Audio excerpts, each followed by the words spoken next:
Итак, я предоставляю слово, конечно, по традиции нашим ветеранам. Огромное спасибо, что они пришли, что они с нами, что готовы поделиться своими воспоминаниями, опытом. Мы их любим и уважаем. Итак, микрофон получает Владислав Георгиевич Карелин. Прошу вас, Владислав Георгиевич. У него доклад. Он каждый год нас радует докладом. Владислав Георгиевич в строю. Продолжаем работу. Здравствуйте, уважаемые коллеги.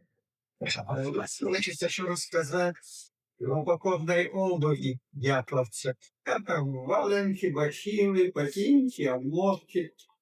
Исследователи часто высказывают разные соображения в этом плане, что заставило меня рассмотреть вопрос о обуви дятловцев в походе. В проекте похода, составленном Дятловым, в списке личного снаряжения указаны валенки, как сменная обувь. В акте судебно-медицинского исследования трупа Кибо-Бриньоля от 9 мая записано: на ногах одеты почти новые серые валенки.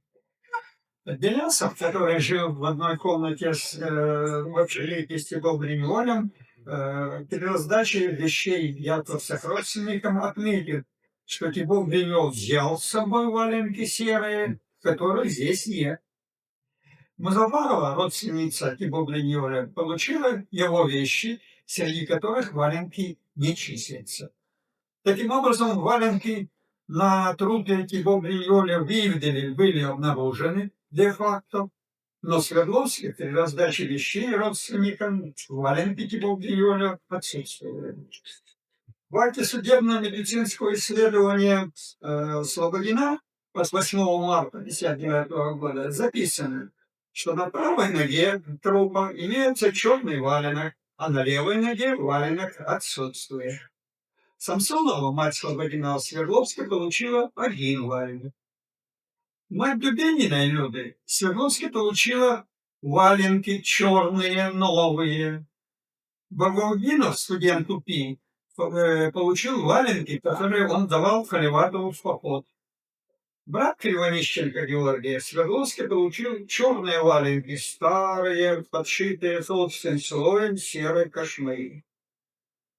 Таким образом, валенки пятерых дятловцев засвидетельствованы среди вещей дятловцев. Однако валенки Кибо-Бриньоля, обнаруженные в Венгрии, отсутствовали при осмотре Свердловским. В акте судебно-медицинского исследования трупа Долотарева отмечено, что на ногах он имел черные стеганые бурки. Сестра Игоря Дятлова Свердловская получила черные суконные ботинки, которые также числятся в протоколе осмотра Лаваза. Со слов Блинова, теплые ботинки принадлежали Дятлову.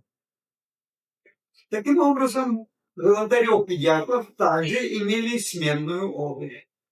В итоге формально Колмогоров и Дорошенко не имели сменной обуви, что у меня вызывает большое сомнение и удивление. Не могли опытные туристы пойти в сложный зимний поход без сменной обуви. Думается, у них валенки были, но кто-то взял их во время поисковых работ. Возможно, две пары валенок взяли Моисеев и Мостовой, проводники собак, заодно с двумя парами лыж дятловцев из-под пола. В ходе моего дальнейшего повествования прошу вас сосредоточить внимание на Кривонищенко. Я не контактировал с Кривонищенко, но в 1955 году видел его в совместном праздничном походе в Кунгурскую пещеру. Быстрый, юркий, со смешинкой, и еще после торчащие уши. Про себя я именовал его участником. На рисунке мы видим Кривонищенко в валенках, что запомнил Юдин. На следующем рисунке, сделанном 27 января 1959 года, первый день пути на лыжах, на его ногах, на ногах Кривонищенко, видны бахилы. Следовательно, он обут в ботинки. Юдин неоднократно отмечал, что у Кривонищенко ботинок вообще не было. Он шел в валенках, а на самом деле Кривонищенко первый день пути шел в ботинках и ботинках, что Юдин просто не мог не заметить, так как его отвлекала болячка. Судя по всему, Кривонищенко ощущал значительный дискомфорт при ходьбе в ботинках, и поэтому на второй день он решил продолжить путь в валенках, что и запомнил Юдин. Кривонищенко шел в валенках и 1 февраля, а свои ботинки он оставил в Атласе. В проекте похода, составленном Дятловым, в списке личного снаряжения указаны бахилы, чехлы, надеваемые на ботинки и доходящие вдоль голени до подколенного участка. Наличие бахил у всех дятловцев подтверждают следующие фотографии. Я их хочу вам все показать. Значит, на фотографии Кривонищенко одет в бахилы, на поясе у него длинный нож в чехле. На следующей фотографии Колмогорова на привале сидит на рюкзаке, а на ногах у нее бахилы. У Золотарева на следующей рисунке на ногах необычные бахилы в виде мешка с завязками, который не защищает ботинки от снега. Бахилы высокие видны у Колеватова на следующей фотографии, он крайний слева. У Слободина на следующей фотографии он в полуобгоревшей куртке. На ногах тоже видны ботинки. Ботинки видны и на следующей фотографии на ногах Тибо Бриньоля. На следующей фотографии Дорошенко сидит на рюкзаке, а на ногах бахилы. На следующей фотографии, сделанной на 41-м участке, слева стоит Юдин в светлых бахилах, далее Дятлов в темных бахилах, и дальше Дубинина в серых бахилах. Вопрос о количестве лыжных ботинок у дятловцев вызвал бурную дискуссию у исследователей. Рассмотрим этот вопрос, опираясь в основном на официальные документы. Был составлен протокол места обнаружения стоянки группы туристов товарища Игоря Дятлова, в котором записано: на дне палатки лежат 8 пар лыж, в головах 9 пар ботинок. Этот протокол подписали Кемпалов и понятые Брусницын, Шаравин, Куликов и Масленников. Позднее 2 человека из этого списка изменили свои показания по количеству лыжных ботинок, обнаруженных в палатке. Вечером 28 февраля Масленников передал радиограмму. Удалось обнаружить следы 8-9 человек от самой палатки. 1 человек был в ботинке, остальные в носках, босые. В палатке было 10 пар лыж, 8 пар ботинок, 9 рюкзаков. В своем доброте от 18 апреля 1959 года Кемпалов записал: в палатке найдено 9 рюкзаков, 9 пар лыж, из них все находились под дном палатки, 8 пар ботинок, 3,5 пары валенок. К этому добавим сообщение Неволина, радиста, в радиограмме, отправленной днем 28 февраля, он записал следующее: я был у палатки Дятлова, там все рюкзаки, 9 штук, несколько штанов, 3,5 пары валенок и 8 пар ботинок, одной пары нет. Таким образом, первое. Масленников, Кемпалов и Неволин утром вместе с группой поисковиков ушли из базового лагеря для разборки палатки, в ходе которой был составлен протокол места обнаружения стоянки дятловцев. В ходе составления этого протокола Масленников написал радиограмму, которую Неволин, вернувшись в базовый лагерь, передал только в 12 часов. Эта радиограмма была составлена после грубой оценки количества лыжных ботинок и еще до обнаружения следа с каблуком ботинка. Второе.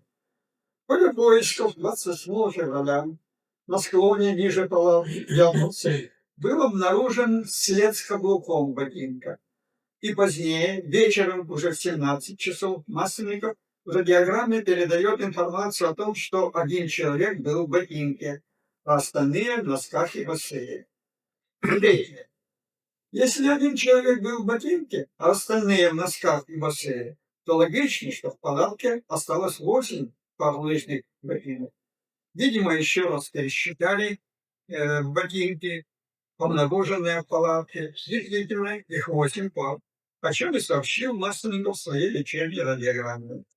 Поэтому далее информация о 8 парах лыжных ботинок в палатке фигурирует в ряде последующих документов. Так, например, Кемпал в протоколе своего запроса сообщает уже о 8 парах лыжных ботинок, найденных в палатке.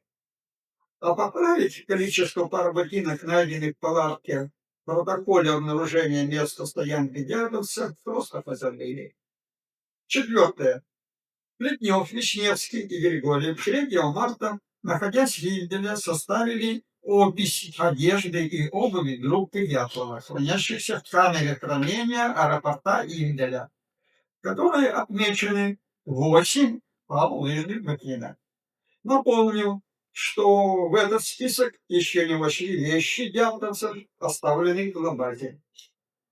Пятое. 8 пар лыжных ботинок, найденных в палатке дятловцев, упоминается в показаниях нескольких поисковиков. Масленников 10 марта, Чернышов 11 марта, Кемпалов 18 апреля. Шестое. 5-7 марта был составлен протокол осмотра вещей, обнаруженных на месте происшествия, подписанный Ивановым, Яровым и Юдиным. Юдину было предложено разложить вещи дятловцев пофамильно по рюкзакам. При разборке палатки 28 февраля вещи были разложены по рюкзакам хаотически, а Юдин разложил их по рюкзакам каждому из дятловцев. Например, в рюкзак Золотарева Юдин положил ботинки, починенные проволокой, и журнал «Крокодил». А в рюкзак Криволищенко он положил лыжные ботинки и валенки. Хотя позднее он утверждал, что у Криволищенко ботинок не было. В результате такой раскладки по рюкзакам не оказалось ботинок у рюкзака Колмогорова. Если Юдин раскладку ботинок по рюкзакам сделал правильно, то можно предположить, что Колмогорова вышла из палатки в слабо зашнурованных ботинках и при спуске по склону могла потерять оба ботинка. Однако Юдин ошибся, положив ботинки в рюкзак Криволищенко. Выше показано, что Криволищенко свои лыжные ботинки оставил в лабазе и 1 февраля шел в валенках. Тогда можно уточнить, ботинки Колмогоровой остались в палатке, и по склону нашла без ботинок. Но есть нюансы. Лыжные ботинки дятловцы для похода взяли на складе спортбазы УПИ. И ботинки были возвращены на скот-базу, что подтверждает расписка за подписью Кузнецова за складом спортбазы УПИ. В этой расписке 8 апреля записано: ботинки лыжные Дятлова, Кибова, Дорошенко, Слободина, Дубининой, Колмогоровой, Золотарева и Колеватова. 8 пар. Во время учебы в УПИ я брал на складе УПИ туристские ботинки для своего похода, что фиксировалось в учетной карточке: фамилия, какое снаряжение взято, а при сдаче снаряжения происходила сверка с учетной карточкой. Согласно этой расписке, на спортбазу УПИ были возвращены 8 пар лыжных ботинок, включая и ботинки Колмогоровой. Отмечу, что в этом списке отсутствует фамилия Кривонищенко, но лыжные ботинки были у всех дятловцев. Следовательно, Кривонищенко в походе имел собственные ботинки. При раздаче вещей дятловцев родственникам 30 марта, то есть до передачи 8 пар лыжных ботинок на спортбазу УПИ, был составлен протокол опознания вещей дятловцев, в котором перечислены вещи Кривонищенко, полученные его братом. Среди этих вещей не числятся лыжные ботинки. И остается неизвестным, куда делись ботинки Кривонищенко, оставшиеся в лабаре. Среди вещей, найденных на месте гибели Дятлова, самыми загадочными были обмотки. Они породили множество конспирологических версий. Наличие обмоток заставило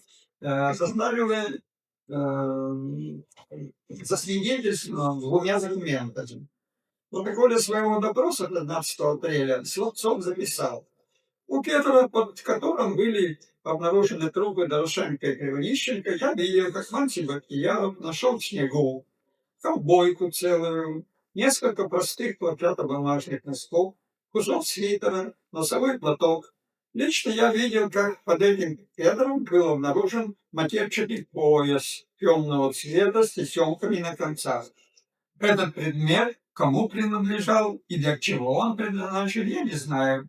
Длина этого предмета 80 сантиметров, ширина 10 сантиметров.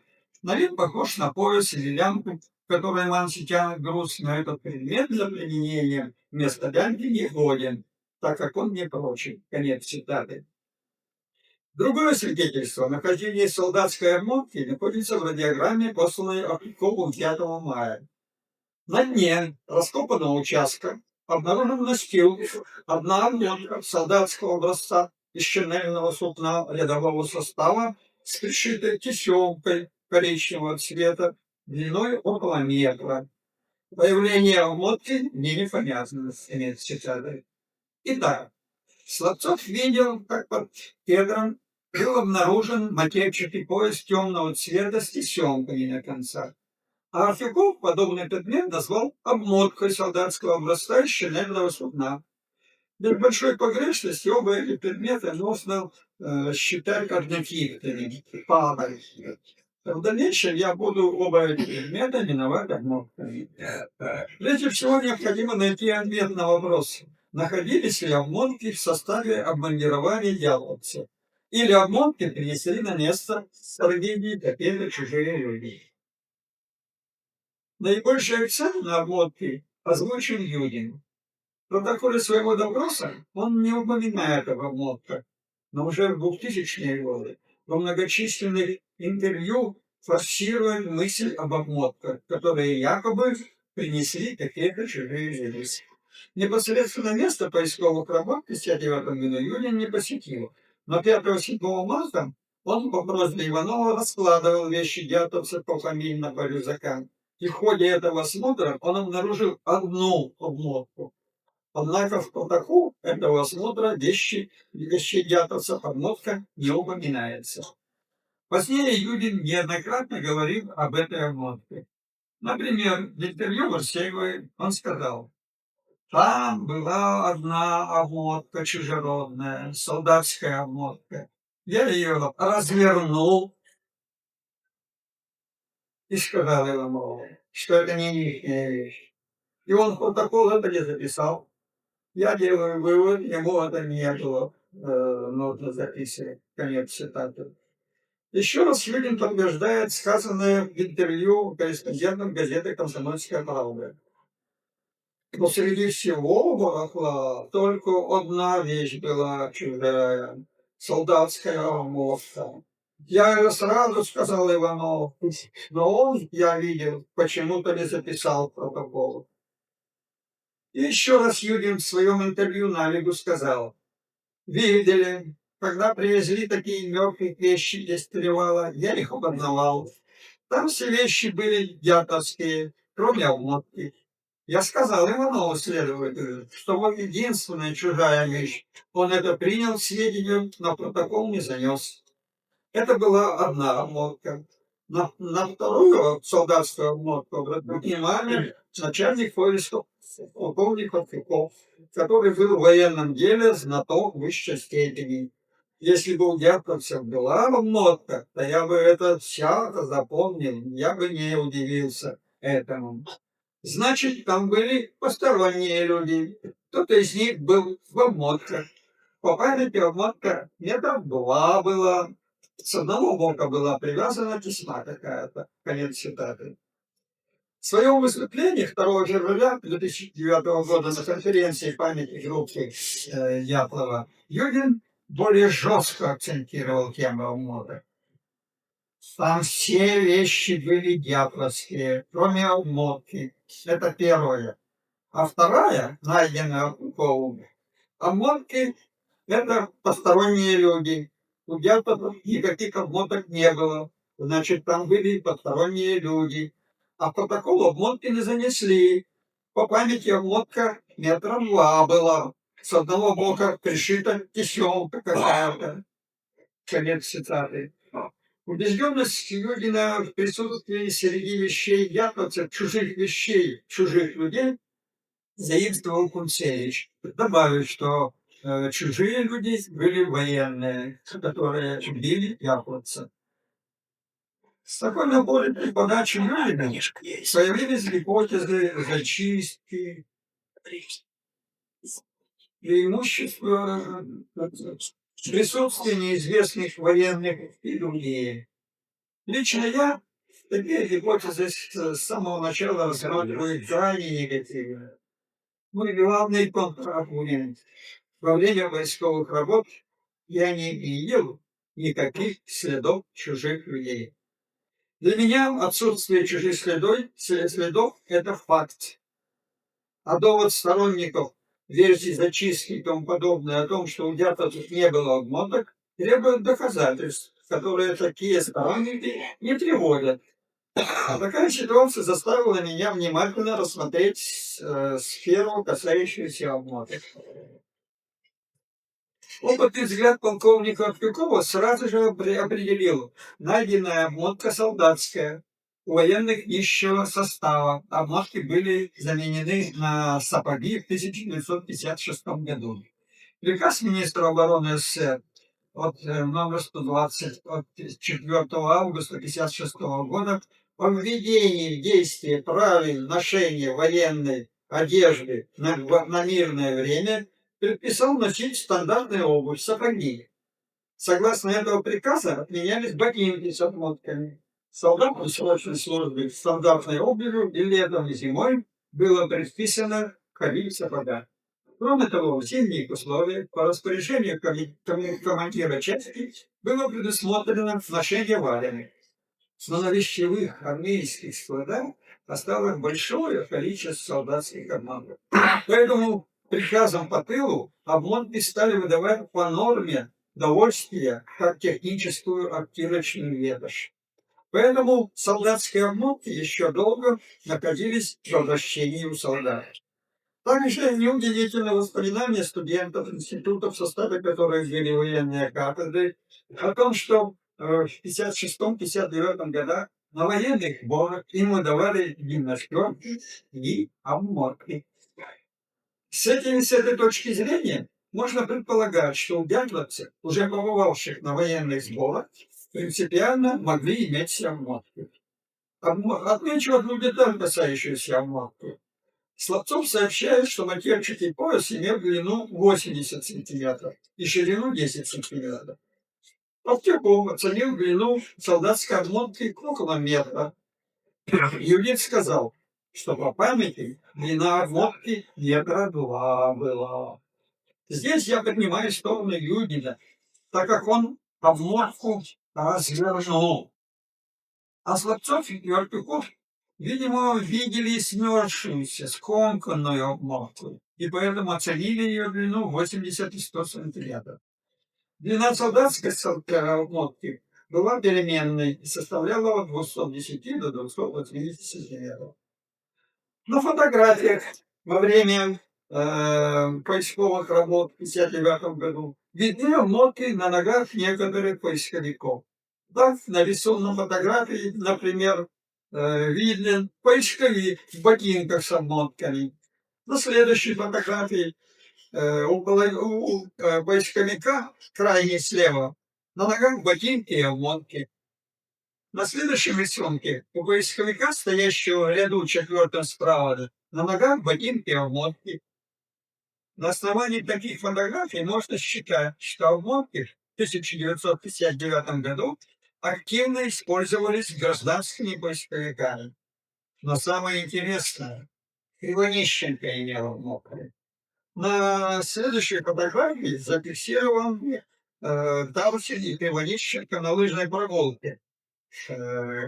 Кривонищенко слева, и у него на ногах мы видим обмотки. Поэтому Кривонищенко вполне возможно взял в поход свои обмотки. Юдин утверждает, что обмоток у дятловцев не было, но Кривонищенко в первый день похода шел в ботинках с бахилами. Поэтому ему доставать и одевать обмотки из рюкзака не было необходимости. Тогда, естественно, Юдин и не мог видеть обмотки, которые лежали в рюкзаке у Кривонищенко. Однако ботинки показались Кривонищенко неудобными, и на второй день пути он надел валенки, что хорошо заметил Юдин при расставании с группой. Далее свои неудобные ботинки Кривонищенко оставил в лабразе, решив продолжать путь в валенках. Однако из опыта прекрасно известно, что при ходьбе на лыжах в валенках сильно натираются голени ног. Я в таких случаях на брюки одевал дополнительно гетры вместе с длинными женскими чулками. Именно для противодействия натирания голени Кривонищенко взял с собой обмотки. Оденешь обмотки на брюки, а потом валенки, и натирание голени практически не происходит. Поэтому, на мой взгляд, 1 февраля 1959 года Кривонищенко был в обмотках и в валенках. Костер, он также находился в обмотках и замерз, находясь в обмотках. Затем Каливатов нашел труп Кривонищенко и снял с него сначала обмотки, а затем срезал на брюки. Находясь в стрессовой ситуации, с уже обмороженными руками, Каливатов, собирая срезанные вещи, обронил рубашку и одну обмотку, которую позднее поисковики нашли у Керра. А вторую обмотку Каливатов нес вниз своим залезающим бельям. И эту вторую обмотку засвидетельствовал от песков при обнаружении 4-й дятловцев ключей. Именно такими действиями Каливатова можно объяснить нахождение обмоток одной у Кедра, а другой у Настилова ручей. Вышеизвестны криминалистические версии, связанные с якобы присутствием чужих людей, которых на территории трагедии не было. В завершении еще раз скажу. Во время поисковых работ на территории поиска я следов чужих людей не видел. Спасибо. Благодарю, Владислав Григорьевич. Благодарю. Стараюсь недолго занимать вас. Да, я постараюсь рассказать о походе с Игорем Дятловым летом 1958 года. Так произошло у меня домашнее недоразумение, что я готовил слайд-шоу, и оказалось, что на флешке ничего не записано, но, к счастью, я все, ну не все, а часть материалов я на А4 записал, поэтому у вас все зрячие, наверное, увидите. Я думаю, пока Да, вот таким образом. Вот начнем с первого слайда. Это сейчас Дятлов. Ну и вся остальная компания с очень хорошим настроением на очередном перевале на Алтае. Это было в 1958 году. Значит, здесь же на этой фотографии, если внимательно посмотреть, видно, что Оля Тигобринель, все там занимаются, а вот такой, что здесь сейчас сидит, где бы мы ни находились, он моментально садился и рисовал местность. И уже в взрослом возрасте я брал топографические карты и пытался рисовать, сравнить, что там было на самом деле и насколько он точно это делал. А дело в том, что нас обвиняли даже некоторые официальные люди, как это выходили в походы ведь без карт. Ну, действительно, в те времена карты не были, мы просто рисовали. И поэтому обвинять нас в том, что мы якобы неграмотные люди и не могли пойти без карт. Короче говоря, я восхищаюсь вот Колей Тимур Гринёлем, его творческой работы, вот это составление карт. Я сделал его, если повторяю, сравнивал это с картами топографическими, у меня большое совпадение, очень большое совпадение было тогда. Ну, еще я хочу показать несколько слайдов, которые говорят о нашей, да, вот это. Нашей памяти у меня был мастак на всякие выдумки, на всякие хохму, как мы говорили. В частности, вот здесь мы демонстрируем одну пирамиду. Он наверху, там с гитарой, по-моему, даже сейчас не вижу. Да, с гитарой. Хотя он не гитарист, но это было его творчество. Вы видите, да? Такая замечательная пирамида. Напомнит там пейзажи из местного. Мы, конечно, очень радостно все это делали. Я хотел сказать, что кто здесь находится?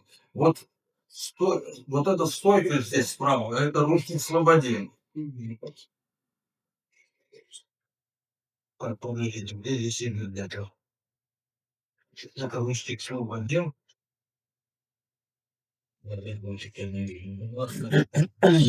Ладно, хорошо, Русский Слободин. Вот вижу. Ходите наверху.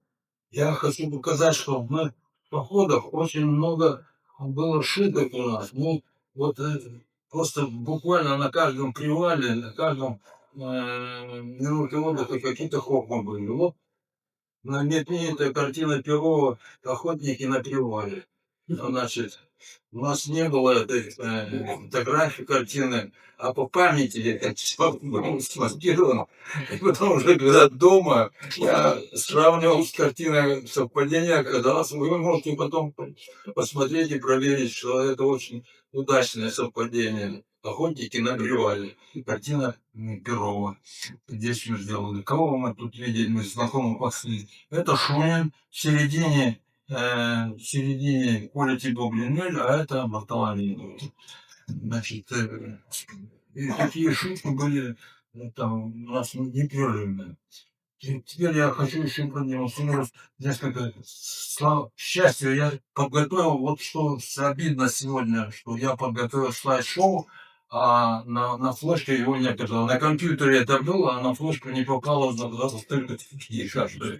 Вот здесь, значит, тоже показана, значит, наша группа из знакомых людей. Вот Игорь Дятлов бинокль разглядывает, кстати, разглядывает белуху. Когда остановились мы первый раз, когда в конце концов увидели вдали белуху, и это был снят кадр, когда мы разглядывали нас машин на подходы к белухе. Здесь есть Тибо Блиньоль, здесь Русик Слободин, здесь и Бартоломеев сидит, значит, здесь Седов и так далее. Юрий Юдин здесь находится в этой команде. Так, ну еще, чтобы долго не затягивать, мы очень хотели посетить, да, очень хотели посетить Белуху. Я подготовил флешмоб, и сегодня почему-то такое недоразумение получилось, что у меня на флешке есть. Я думал, что она есть, а на самом деле только в компьютере был и нет. Мы очень загорелись Белухой. Белуха — это район Алтая, и красивое очень интересное место. А Кем — это белая стена по-казахски. И действительно, значит, у меня нету. Вот она здесь, белая стена, а Кем. Это очень удивительное зрелище. И все люди, которые еще не там не бывали, но у которых еще есть возможность побывать на Алтае, пожалуйста, стремитесь на Кем. Это удивительно красивое место. Ну и в заключение я хочу сказать, мы с похода вот с Игорем Дятловым возвращаемся из алтайского похода, вот, о котором я сейчас рассказываю, там был на Белуху, не на Белуху, конечно, а к Белуху. Белуха — это серьезная решила, это серьезное восхождение, скорее ближе к альпинистскому, чем к туристскому походу. Но подойти к Белухе и посмотреть на нее — это зрелище неописуемое. Так. Еще я хотел бы сказать, что вот с Игорем Дятловым у меня дружба завязалась не летом этого года, но в принципе у меня есть возможность показать тоже свое шоу по походу 58-го года на Приполярный Урал зимой с Игорем Дятловым. И это тоже было очень интересно. Просто я решил, что в одну кучу это не сваливать. Просто напомнить, что этот человек, как характеристика ему, человек очень удивительный. Для меня Игорь больше друг, как когда он был, как и я, и участник. Потому что в это время он был рядовой человек. Ну, лучшего друга не придумаешь. И я горжусь тем, что у меня было много походов, ну, немного, конечно, но несколько походов с ним в самых суровых и тяжелых условиях. И познали мы с ним большие трудности. И вот сейчас очень много пишут о том, что Дятов какой-то агент, кто-то какие-то КГБшники, якобы там. Ну, чего только в литературе нет про дятовскую тему. Какие-то завербованные, какие-то тайные связи с КГБ. Это все выдумки, это не знаю, кому это нужно. На самом деле это был нормальный человек, у которого никаких мыслей с органами власти не было. Человек очень талантливый, как радиолюбитель. Я могу вам сказать, что он делал самодельные радиоприемники, и я в те годы, 1957-1958 год, впервые мы в походе были не оторванными от, по информации от земли, потому что он был самодельный приемничек, и он его гордился им и показывал нам его в действии. Мы действительно были на связи, находились. Вот что я хотел сказать коротко про Юрия Дятлова, про его что-то меня жена хочет подсказать. Да, извините, пожалуйста, Петр Иванович уже забыл, что он мне часто рассказывал. Вот здесь есть кадр такой, когда все сидят на камнях. И он мне несколько раз, это давно уже, он просто забыл, мы вчера с ним это говорили, но, видимо... Давайте повернемся к аудитории, хорошо? Спасибо большое. Извините, пожалуйста, я изъявилась в этот разговор, но это почему? Потому что это очень важный момент. Но Петр Иванович, к сожалению, ну, в общем, понимаете, и вот такая ситуация. Вот, они сидят все на скалах, да, смотрят, разглядывают, говорят о своих. И там 9 человек было. Все туристы не первого года, сложным категорией маршрут был. Рассказывают, где они, вот в каких местах были, обсуждают друг с другом, кто тоже в этих местах. И вдруг Игорь говорит: ребята, а у меня такая задумка есть, я уже ее давно вынашиваю. Я хочу пойти на Тартен. Кто-нибудь со мной хочет? И 5 человек с ним согласились сразу. Значит, Петя, Оля, ну говори, Петя, я не знаю. Значит, их 5 человек вместе с Игорем, 6 человек сразу. А те говорят, другие, мы подумаем. И вот эта мысль, что, ну просто он сказал, что я хочу, вот кто меня поддержит, поддержит. А вот здесь есть кадр, где они едут с Игорем, уже домой едут в поезде, они идут напротив друга, сидят, обсуждают прошедший поход.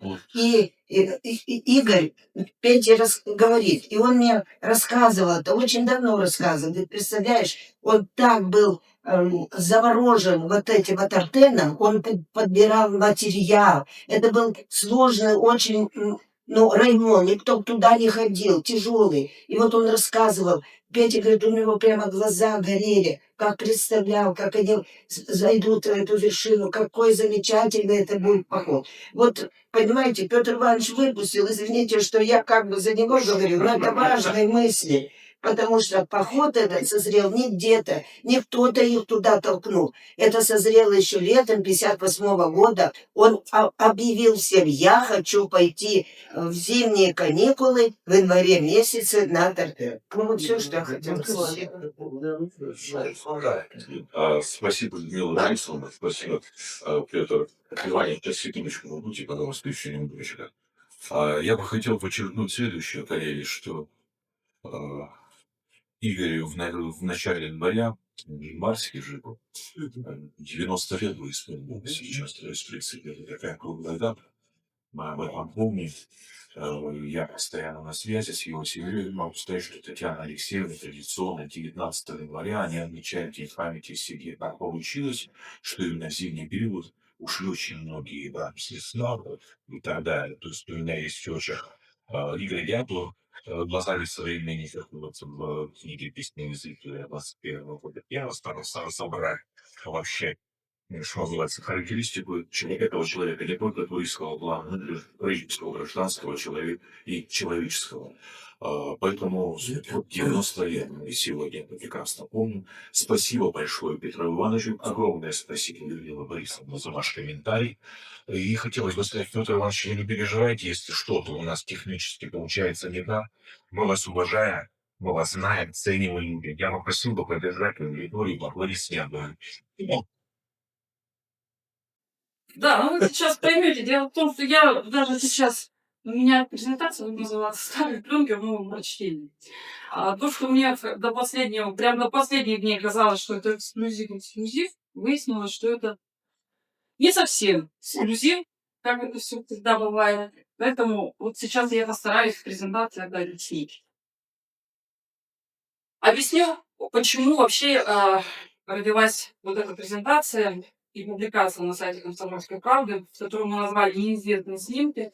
Эта публикация, здесь я не решилась давать такое название «Неизвестные снимки», потому что здесь находится аудитория, которая эти снимки, скорее всего, знает. Мы с прошлого года совместно с фондом памяти группы Дятлова с Алексеем Костиным начали очень большую работу с ребенком. В частности, удалось привести специалиста прямо в фонд. Он приехал со своим оборудованием, с пленочными сканерами, и мы в фонде начали сканировать пленки. Вот весь архив огромных пленок, мы начали с ним работать. Больше всего, всех в первую очередь интересуют так называемые хвосты пленок, то есть те самые начало и конец пленки, которые заправлялись в катушки, на которых, как правило, не было никогда никакой информации. На которых, как правило, никакой никогда информации не было. И нас они интересовали в том плане, что, помните, Валентин Герасимович Акименко большую работу проводил, он там какие-то следы ракеты разглядывал. И вот мы решили с этой точки зрения эти пленки тоже просканировать уже в хорошем, высоком качестве и понять, что мы на этих пленках увидим. И первое, что мы увидели, мы отсканировали. Так, мне нужна ручка. Мы отсканировали вот такой маленький хвостик. Как нам казалось, это хвост пленки. Но когда мы решили его состыковать, понять, от какой пленки хвост, это оказался не хвост. Это кадр, который практически, то есть он внутри этой пленки находится. То есть, когда в 2009 году при участии Кунцевича, куда-то Кунцевич отдавал сканировать эти пленки, и вот сам видите, как отнеслись к пленке. Мы просто взяли и отмахнули кадр. Это хорошо, что он еще не потерял. Это к тому, как вообще тогда у нас работа с пленками. И мы его отсканировали и получили вот такое изображение. Нигде этого изображения я не нашла. Вся эта пленка сделана с фотоаппарата Льва Никитича Иванова. Это он полностью снимал. На его фотоаппарате, к сожалению, у него был не очень исправный фотоаппарат, у него был вот такой дефект. Везде вот такая была засветка боковая. Вот с этой, с той стороны, это хорошо видно. Да, это сейчас я как раз уже со слов специалиста все это говорю. И вот такой интересный кадр. Ни о чем, конечно, не говорящий, но, на мой взгляд, шедевр, потому что поземка, перевал, 3 поисковика, уходящие вдаль, то есть такая ложечная, хорошая, на самом деле, фотография. Следующее у нас, следующий хвост нас, если честно, поставил, в полный тупик. Мы взялись, вот у нас хвост, он достаточно длинный, на 6 кадров. И мы были уверены, что там нет ничего. Но вот здесь, если хорошо приглядеться, какое-то есть изображение, и мы начали просматривать вот этот хвостик на просвет и поняли, что здесь что-то есть. Но прежде всего мы состыковали этот хвост с пленкой. Выяснилось, что вот этот хвост, это пленка номер 6, и принадлежит она, предположительно, Игорю Дятлову. Он идеально, вот эти концы, они просто идеально состыковались. То есть это хвост от этой пленки. Что мы получили Первое изображение, которое мы получили... надо сказать, что у нас не получилось с первого раза еще ее отсканировать, потому что изображение уже настолько тонкое, размытое и потертое на одном пласте, что у нас в общем, пришлось перенастраивать сканер, включать всю аппаратуру, все перенастраивать заново, чтобы на другие настройки совсем это все делать, чтобы понять, что там изображено. Изображено оказалось вот что. Это Рустем Слободин. Это кадр школы Серова. Он собирает мешок. Вот он собирает мешок. Из общего дневника группы, в общем дневнике группы мы находим цитату «Много работы с распределением снаряжения его подготовкой». Вот как раз та самая иллюстрация, вот этой много работы. Рустем Слободин собирает мешок. Сзади него газета. Мы сначала, если честно, подумали, что это вечерняя Тартен. И так обрадовались. Ну так, вроде как, нам показалось, что очень сильно на это похоже. Вот. Мы сначала же не поняли, что это Серов. Мы просто увидели Слободина и увидели газету. И когда вот мы уже поняли, что это школа, когда мы увеличили и прочитали, что здесь написано, это расписание группы продленного дня в школе. С эссе, фрагментами. Обед, прогулка, игры на воздухе, выполнение письменных работ по арифметике и письму, настольные игры, свободное время. И вот тогда мы уже поняли, что это кадр из школы Серова. Следующий кадр. Почему Рустем Слободин? Ну, просто для наглядности. Вот он, и просто фотографии, разные просто подборки сделал фотографии, то есть видно, что это один и тот же человек. Следующие два кадра. Ничего не понятно. Видите, вот сколько царапин. Очень грязные кадры. Ничего уже с этим не сделаешь, потому что эти царапины, они уже на эмульсии. Попытаться их стереть, каким-то образом ликвидировать невозможно. Это повреждена эмульсия напрямую. Поэтому все, что здесь есть, это лучшее, что можно было вытянуть с этого хвоста. Рустем Слободин.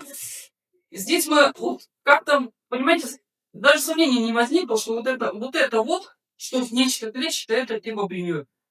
Так же, как вот и на этой фотографии, то тоже типа Бриньоль, что-то держит в руках. И только после этого в уголовном деле мы нашли вот это описание, что типо принадлежит ковбойка в красную клетку. Вот она здесь сидит, ковбойка в красную крупную клетку.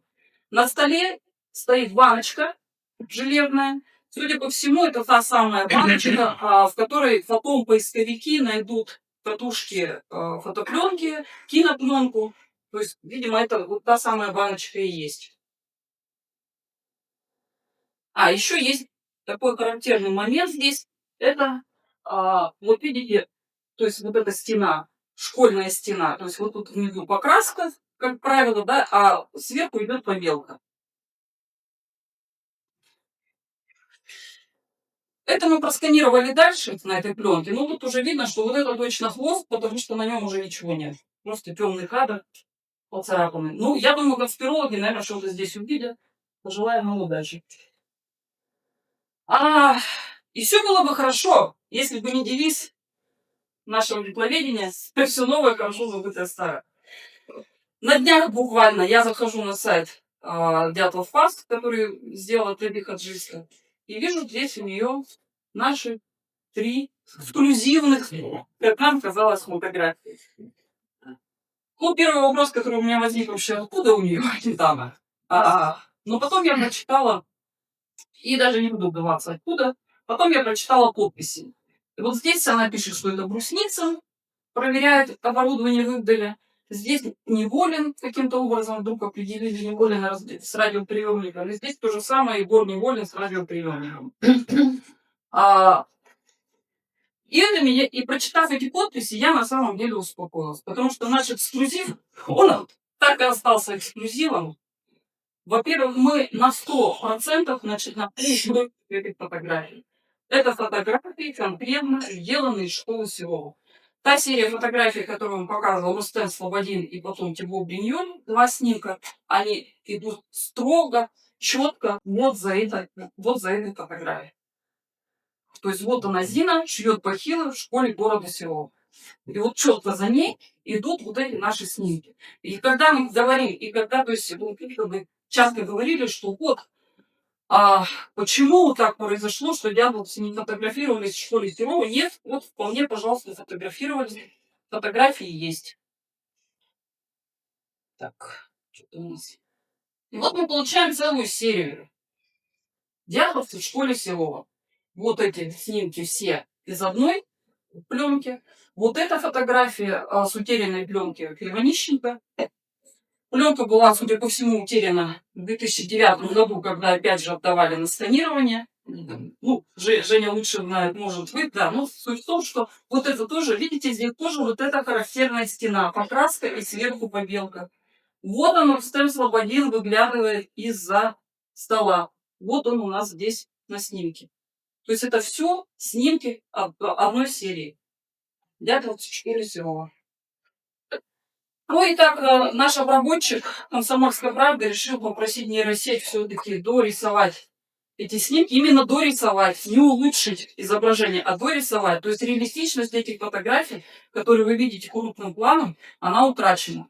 Ну, вот нейросеть вот таким образом эти снимки увидела и дорисовала. То есть вот здесь виден мужчина, здесь вот тоже двое, то ли тут непонятно, что делают, ну, то ли борются, то ли что-то еще, то ли дурачатся. Ну, вот таким образом эти снимки были дорисованы. И так как мы сейчас говорили про школу города Серова, то я предложила Дмитрию Юрьевичу Кирееву рассказать именно о своих поисках этой школы, чтобы он рассказал и ну, как бы вот о том, как он эту школу нашел, и почему он считает, что эта школа именно так, в которой были дятлы. Прошу, Дмитрий Юрьевич.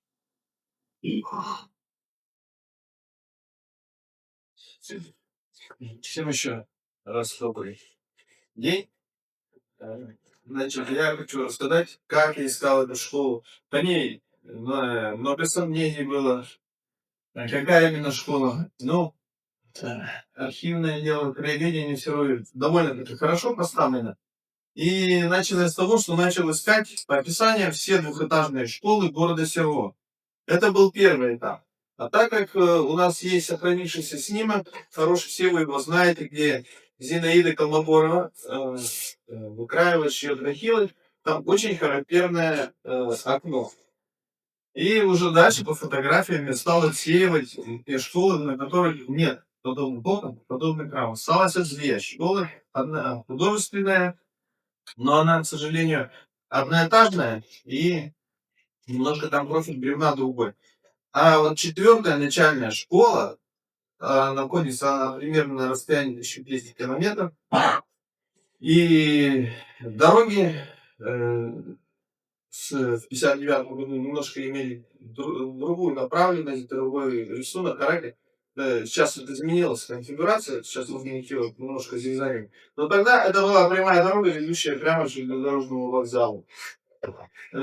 Школу 2-3 года назад полностью снесли, но тем не менее 2-3 года у меня была возможность ходить, поизучать, и блогеры туда приезжали, и Наталья Немова, когда была, то есть я тоже позвал в эту школу, и некоторые моменты, которые вот позволили точно идентифицировать, что именно эта школа, мы даже вот тогда во время приезда выяснили. Вот и параллельно вот в этих же пленках, я сейчас просто расскажу,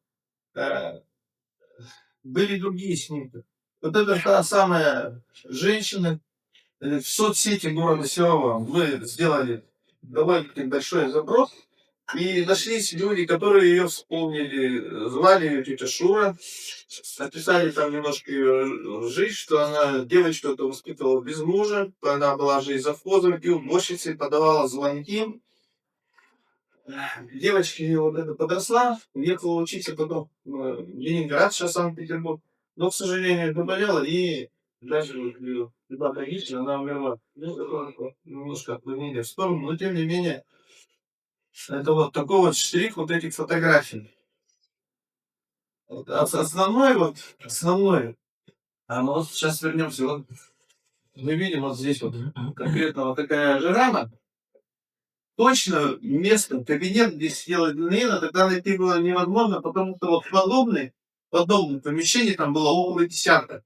Но вот такая рама, здесь мы видим простенок, а здесь видим бревенчатый сруб. На некоторых фотографиях он лучше выражен. То есть уже какая-то привязка жесткая к местности идет. Плюс здесь есть контур косяка, и здесь есть вот такой вот шкаф. И нам нужно сюда. Вот, и, значит, когда в очередной раз Наталья проездом была, мы пошли в эту школу. И я предложил провести вот такой вот эксперимент, то есть найти следы вот этого шкафа. И если надо видео запустить, то есть этот момент даже вот на видео засняли. И как-то так вот, понимаете, вот как-то так вот удача с первого удара. Я вот прямо висит, вот его там прибил. Где-то здесь? Я бабушка называю это шкаф.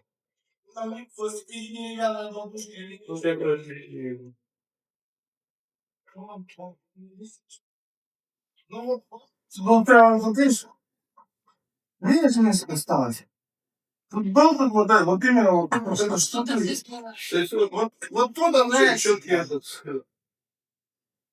Плюс вот видите, отлетело следы краски. Вот этот снимок уже, я не знаю, работа нейросети или что, но он в цвете. И тем не менее программа как-то вот угадала вот этот цвет, вот этот желтый цвет. И этот цвет положительный 59-го года, то есть они вот так вот совпали. Ну, здесь там ждут, ну, сейчас школы это нету, к сожалению. Глобально это ничего не меняет. Но это вот маленький такой вот кирпичик вот в пирамиде событий, расследований и восстановления истины. Звучит так. Чужие здесь не ходят, я говорю, конечно же, в кавычках литератор. А вообще, в целом, я хотел бы дать не полноценный, но, во всяком случае, небольшой комментарий в рамках сегодняшнего доклада о мерах безопасности и охраны еврейского района в 1959 году. Крайне конференции я не брал слово, лишь только позволял себе делать какие-то небольшие, скажем так, комментарии в отношении выступающих. Сегодня я решил продолжить серию своих докладов. Не просто сказать ничего, потому что, в принципе, я должен еще, что называется, освоиться модератором. Ну, во-первых, почему меня эта тема заинтересовала? Не секрет, что в Ильдере я начал работать с 2013 года. У меня было 10 полноценных командировок, не считая того, что с Феликсом единожды уже получал, ну что значит не единожды, я постоянно получаю на свой почтовый ящик рассказы о посторонних, которые имели отношение, имеется в виду в тот трагический момент, когда еще безымянном переваре. Изъявили непосредственно отношения якобы гибели Гудбеля. Так как я считаю, что необходимо просмотреть любое направление, и чем мне интересна наша тема, потому что я человек, извиняюсь за нескромность и очередной медаль пиар на мою грудь, человек очень широких интересов в исследовательском поле, в криминалистике, но я считаю, что вне понимания исторического направления все полотно аналитика может покрыться, что называется, нитной краской. То есть здесь можно делать инсинуации, фантазии и так далее. К чему? Потому что якобы двое-трое человек примерно неизвестных могли пройти за группой Дятлова и, соответственно, нанести им определенные, как говорят авторы версии, увечья, то есть быть причиной гибели. Таких версий, вы знаете, немало. Единственное, что здесь в разной одежде наряжают вот этих выдуманных злоумышленников, но мне хотелось всегда понять, что из себя представлял Иппедлак. Потому что очень часто авторы подобных версий, я к ним больше, скажем так, возвращаться не буду, потому что они являлись лишь только раздражителем, здесь мотиватором моего исследования, что из себя представляла территория, куда пошли ребята, Гудельский район, 59 год. Ну, во-первых, я очень, скажем так, солидарен с рядом экспертов спецслужб, которые относятся к версиям, выдумкам по поводу участия так или иначе представителей спецслужб, имеющих отношение якобы к гибели Дятлова. Дело в том, что по документальным источникам на 1959 год В Ивделе был только один представитель регионального управления КГБ СС по Свердловской области. Мы понимаем, что действительно времена это были хрущевские, спецслужбы находились, мягко говоря, не в фаворе, вот на тот момент. Я больше скажу, в потоке этого не осталось СССР. Это к вопросу, что якобы кто-то куда-то мог выйти, вылететь или сделать оперативную работу. Ничего подобного. Это во-первых. Во-вторых, территория Ивделага находилась полностью под влиянием Виталия Алексеевича Иванова. То есть здесь это был на тот момент уже офицер, сделавший карьеру. До 1956 года он был капитаном. Он был замначальника оперативно-режимного отдела, о котором я сейчас дальше скажу, это имеет непосредственное отношение к пониманию безопасности. То есть человек, скажем так, в этом отношении очень опытный. И вот он возглавил с 1956 года Ивделаг. Своеобразный, харизматичный, жесткий человек, как говорили люди, знающие его. Но, во всяком случае, почему я сейчас об этом хочу сказать еще несколько слов. Ну, во-первых, с 1956 года, с октября месяца, с конца октября 1956 года, что группа капитана Алексея Алексеевича Чернышова, принимавшая непосредственное участие буквально с первых шагов еще того известного совещание, которое возглавлял Иван Степанович Павлов, первый секретарь Ильинского горкома партии, так он принимал в этом участие, был непосредственно на перевале, мы об этом знаем. Протокол допроса присутствует в его деле. И, кстати, как раз об Усыке он вспоминает, если память мне не изменяет, на листе 88. Вот. Это была специальная оперативная группа разыскная, их было несколько. Чернышов ее возглавлял, там были спортсмены. Тот же Соломонович всегда вспоминал, что вот как раз группа Чернышова, она занимала все призовые места непосредственно по соревнованиям, по лыжным гонкам, лыжам вообще. То есть чемпионаты Свердловской области РСФСР. Воинскую часть 6602 имеется в виду группу, которая занималась розыском побегушников, беглых заключенных, брали только серьезных перворазрядников, кандидатов в мастера спорта уже в 50-е годы. Эти люди нам известны по протоколу допроса. Там, правда, было два военнонаемных. Это Яблонский и Толик, известный спортсмен в этом отношении. Также я уже упоминал как раз оперативно-розыскную деятельность. Здесь следует подчеркнуть особо. То есть в стороне хочу оставить упоминание о том, что на 59-й год во владении Ивделага, это была такая негласная, извините, в кавычках, империя, было 85 посредников в мире. То есть всех охраняли представители воинской части. И, разумеется, побегушниками занимались они. Упомянутый мной капитан Чернышов, это был номер один в данном направлении. Но, к чему я говорю? Теперь, коллеги, внимание. Все поезда, которые проходили через Ивдель, Свердловска шли через Ивдель. Во всех поездах, это негласная информация, я первую опубликовал, но в принципе сейчас ее расширю. Во всех поездах были специальные группы, оперативно-розыскные, с определенным удостоверением розыска. Они были штатные. Практически все начальники эшелона, проводники знали их в лицо, потому что это были одни и те же люди. Независимо, совершались побеги на территории Ивдельского района или не совершались, это было штатное, скажем так, штатное направление. Они ходили по составам вагона, они высматривали заранее подозрительный дух, разумеется, лица туристские, скажем так, с туристским снаряжением, группы, которые пели туристские песни, заводные песни по гитару или мандолину, их не интересовали. Их интересовали взрослые мужчины, 2-3 человека. Далее, уже этот состав, проходящий через Ивдель, встречали на перроне. Тоже в штатском были люди. На первом Ивделе, известный как поселок железнодорожников, или 6-й километр. Сегодня он известен тоже как первый Ивдель из 59 году. Вокзал очень интересный, такой небольшой исторический, можно наблюдать до сих пор. Там была тайная зона. Там как раз представители этого отдела находились постоянно 24 часа. Любой человек, который могут подозрительным, а как мы понимаем, на первом Ивделе сойти могли, допустим, мужчины, либо родственники, которых встречают, либо там, какие-то, вот, допустим, сошли двое мужчин. Вот это к тому вопросу гипотетическому, что были подозрительные лица, так или иначе, независимо, какие они были высоки, что с ними было. Их всегда проводили в этот дом, если их принимали, прямо скажем. Автобусы ходили неравномерно. Если память меня не изменяет, постоянное автобусное движение от железнодорожной станции до центрального Игеля, то есть непосредственно городской части центра города Игеля, было только с 58 года, если память не изменяет, расписание, в принципе, есть в газете «Северная звезда». Систематически. То есть никто вот так бы просто не добрался даже до Игеля. В этом главное.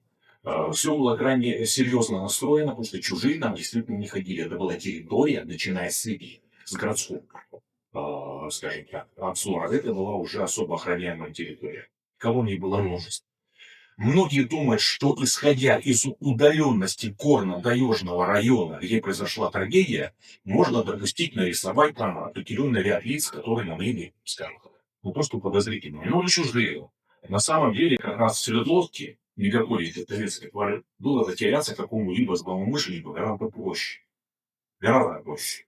Горно-таежное место – местность особенная. Я уж не буду брать лагпункты и восьмерку там бежать, где, допустим, был Алексей Чеклаков. Я могу впервые сказать, это был штатный паникер. Практически во всех материалах уголовного дела, проходящих по Лежаю, я публиковал, допустим, протокол осмотра места происшествия гибели летчика Бабуши за 61 год, который осматривал как раз следователь Каратая. Там тоже был подпись Чеклаков. Это был штатный понятой, я впервые озвучиваю. Можете кивать или нет, у меня есть такие данные. Это был штатный понятой, это действительно, я озвучиваю это впервые. Это не хорошо, не плохо, коллеги. Это значит, что он плохой. Он человек системы. Я просто объясняю, что такое была система Единлага. Комитет только позднее начал ставил свою подпись, то есть в протоколах осмотра. И, допустим, каких-то громких происшествий, преступлений, убийств на той территории, которых он был. Это был Чеклаков. Он не зря оказался у нас в 59 году. Не зря с Пашиным вместе, скончавшийся, по-моему, в 72 году, ушел. Поэтому я так коротко и еще позволю себе немножко продолжить. А именно, вот та местность, коллеги, о которой мы ведем речь, которую мы тщательно изучаем, фанатично изучаем в хорошем смысле, она имела определенное название у работника, специалиста в переписке, в деловой переписке, у специалистов Северной геологоразведочной экспедиции. И опять раз работал, был допущен к архиву. Разумеется, не был допущен к архиву месторождений и прочего, понимаете, это постоянно до сих пор, это естественно. Я работал с участком, который нас интересует, везде проходил, как Чистова, Вышницкая аномалия. Вот это мне показалось очень интересно. Я даже не исключаю, что я впервые озвучиваю. Эта информация была уже в книге Игоря Павлова, это картами из геологических расчетов. Совершенно верно. И я могу предоставить письма, когда я это указано, когда мы, в принципе, обсуждаем все эти. Вот, отсканировать не дали, то есть там некоторые моменты, что касается Северной геологоразведочной экспедиции, автобуса, то есть всякий такой радиоагент, скажем так, темников, ССОев, которые принимали все это или нет, вот дали возможность поработать с этим, с их личными делами и так далее. Но, повторюсь, вот фотографирование было не приветствовалось. Не приветствовалось. Мне тогда уже это был, я, кстати, могу сказать, что эта информация я дал уже с осени 14 года. Ну, видимо, к 2022 году в Москве в Российском геологическом колледже удалось Ну, спустя 8 лет это нормально. На 14 удалось определенным образом получить эти. А я это замечательно. Я тогда после этим работал, мне вот тогда это тогда достаточно я заинтересовался этим моментом. Так, позволю себе посмотреть, да, кстати, вот по поводу побегушника. Они все бежали на Вишу.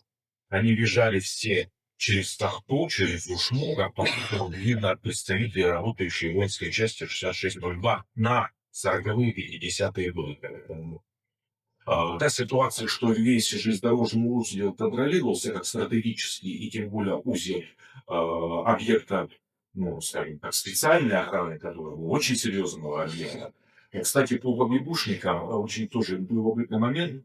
Мы, когда знакомимся с преступлениями советского периода, мы знаем, что, допустим, власть старалась не озвучивать преступления по ряду причин, и идеологических, и ряд причин совершенно были, если останавливаться. Если происходил побег на 59-й год, это точно там вот эти ГТГВ или а-ля ранее висели тарелки такие, которые современники прекрасно помнят, а более молодое поколение, включая вашего покойного слугу, видели только в кинофильмах. Всегда делались объявления, когда кто, где, на какой территории, с какого пункта сбежал. Кстати, побегов было крайне немного, это зафиксировано на 50-е годы.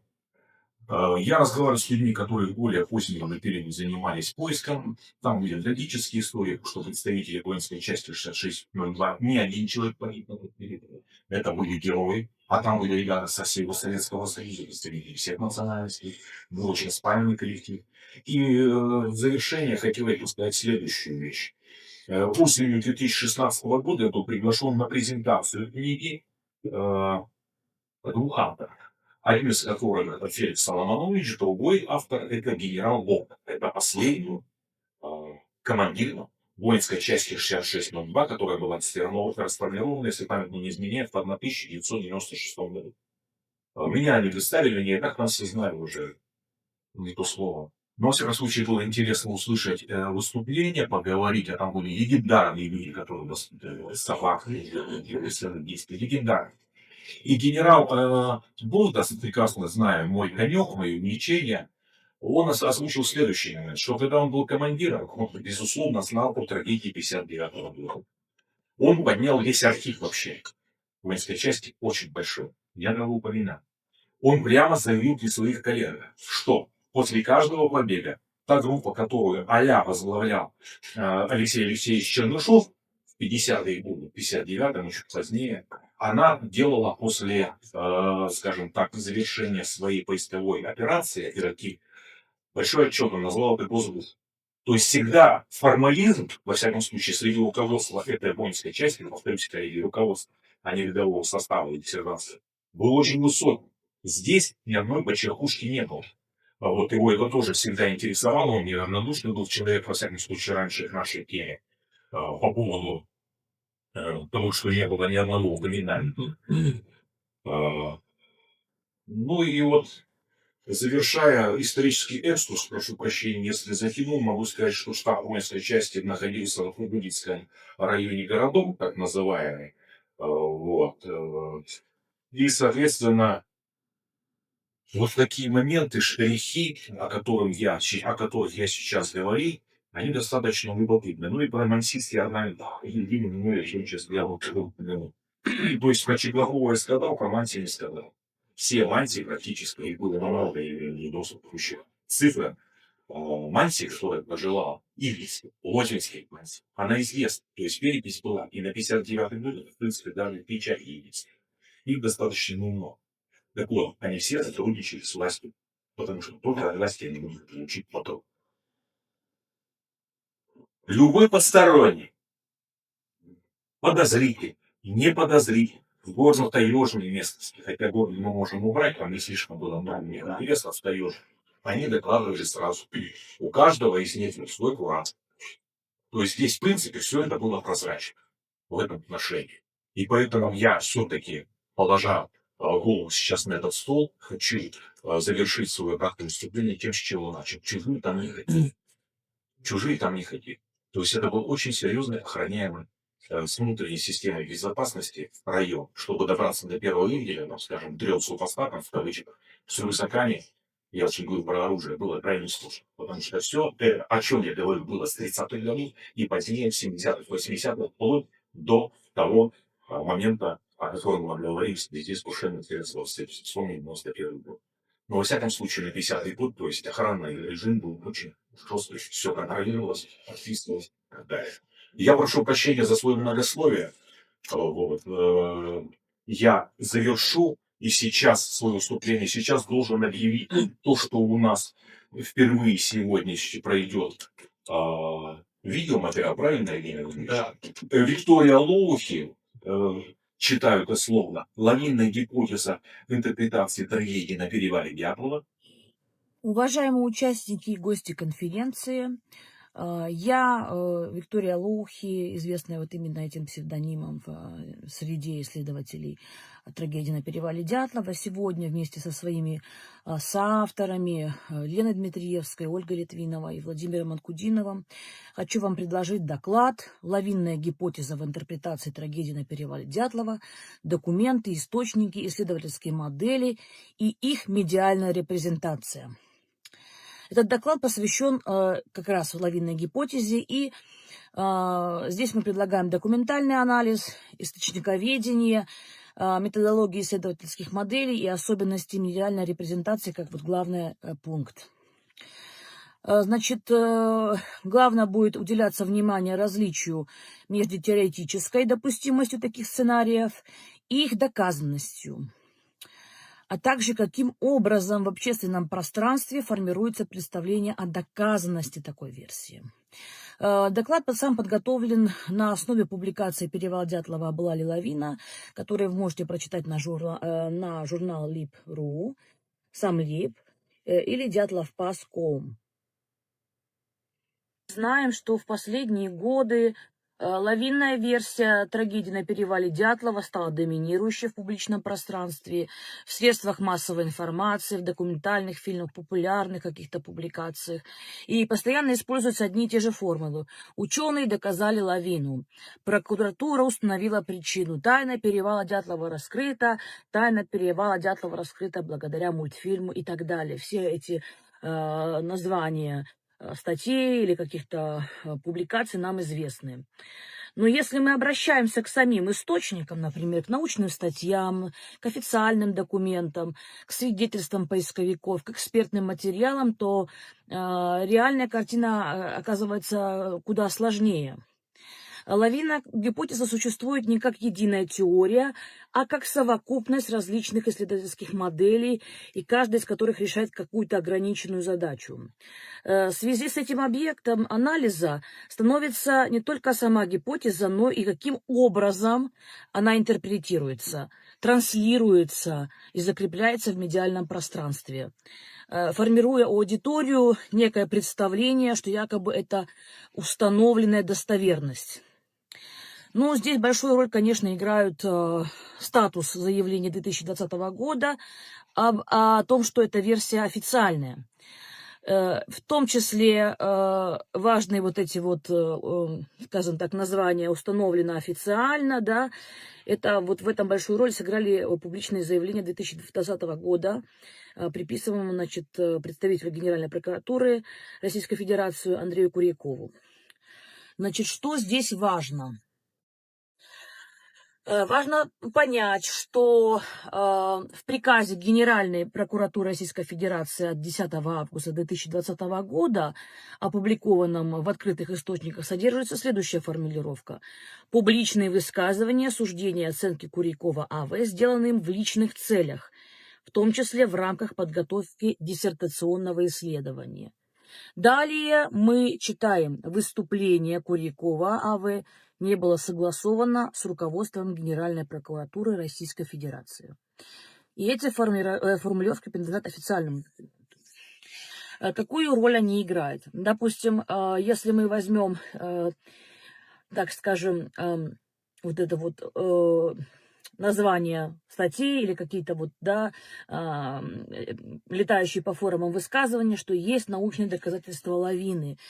И там сыграла роль статья Йохана Гаума и Александра Пузырина. Она была опубликована в 2021 году в журнале «Коммуникации. Наука о Земле и окружающей среде». Это перевод с английского под названием «Механизмы схода плиточной лавины и ее воздействия во время инцидента на перевале Дятлова в 1959 году». Давайте снова еще зачитаем и послушаем. Механизмы схода плиточной лавины и ее воздействие во время инцидента на перевале Дятлова в 1959 году. Важно отметить, что в самом названии статьи отсутствует указание на гипотетичность. Мы слышим, что там нет слов «возможный механизм», «предполагаемый сценарий». Да, то есть это создает у внешнего читателя впечатление анализа уже установленного процесса.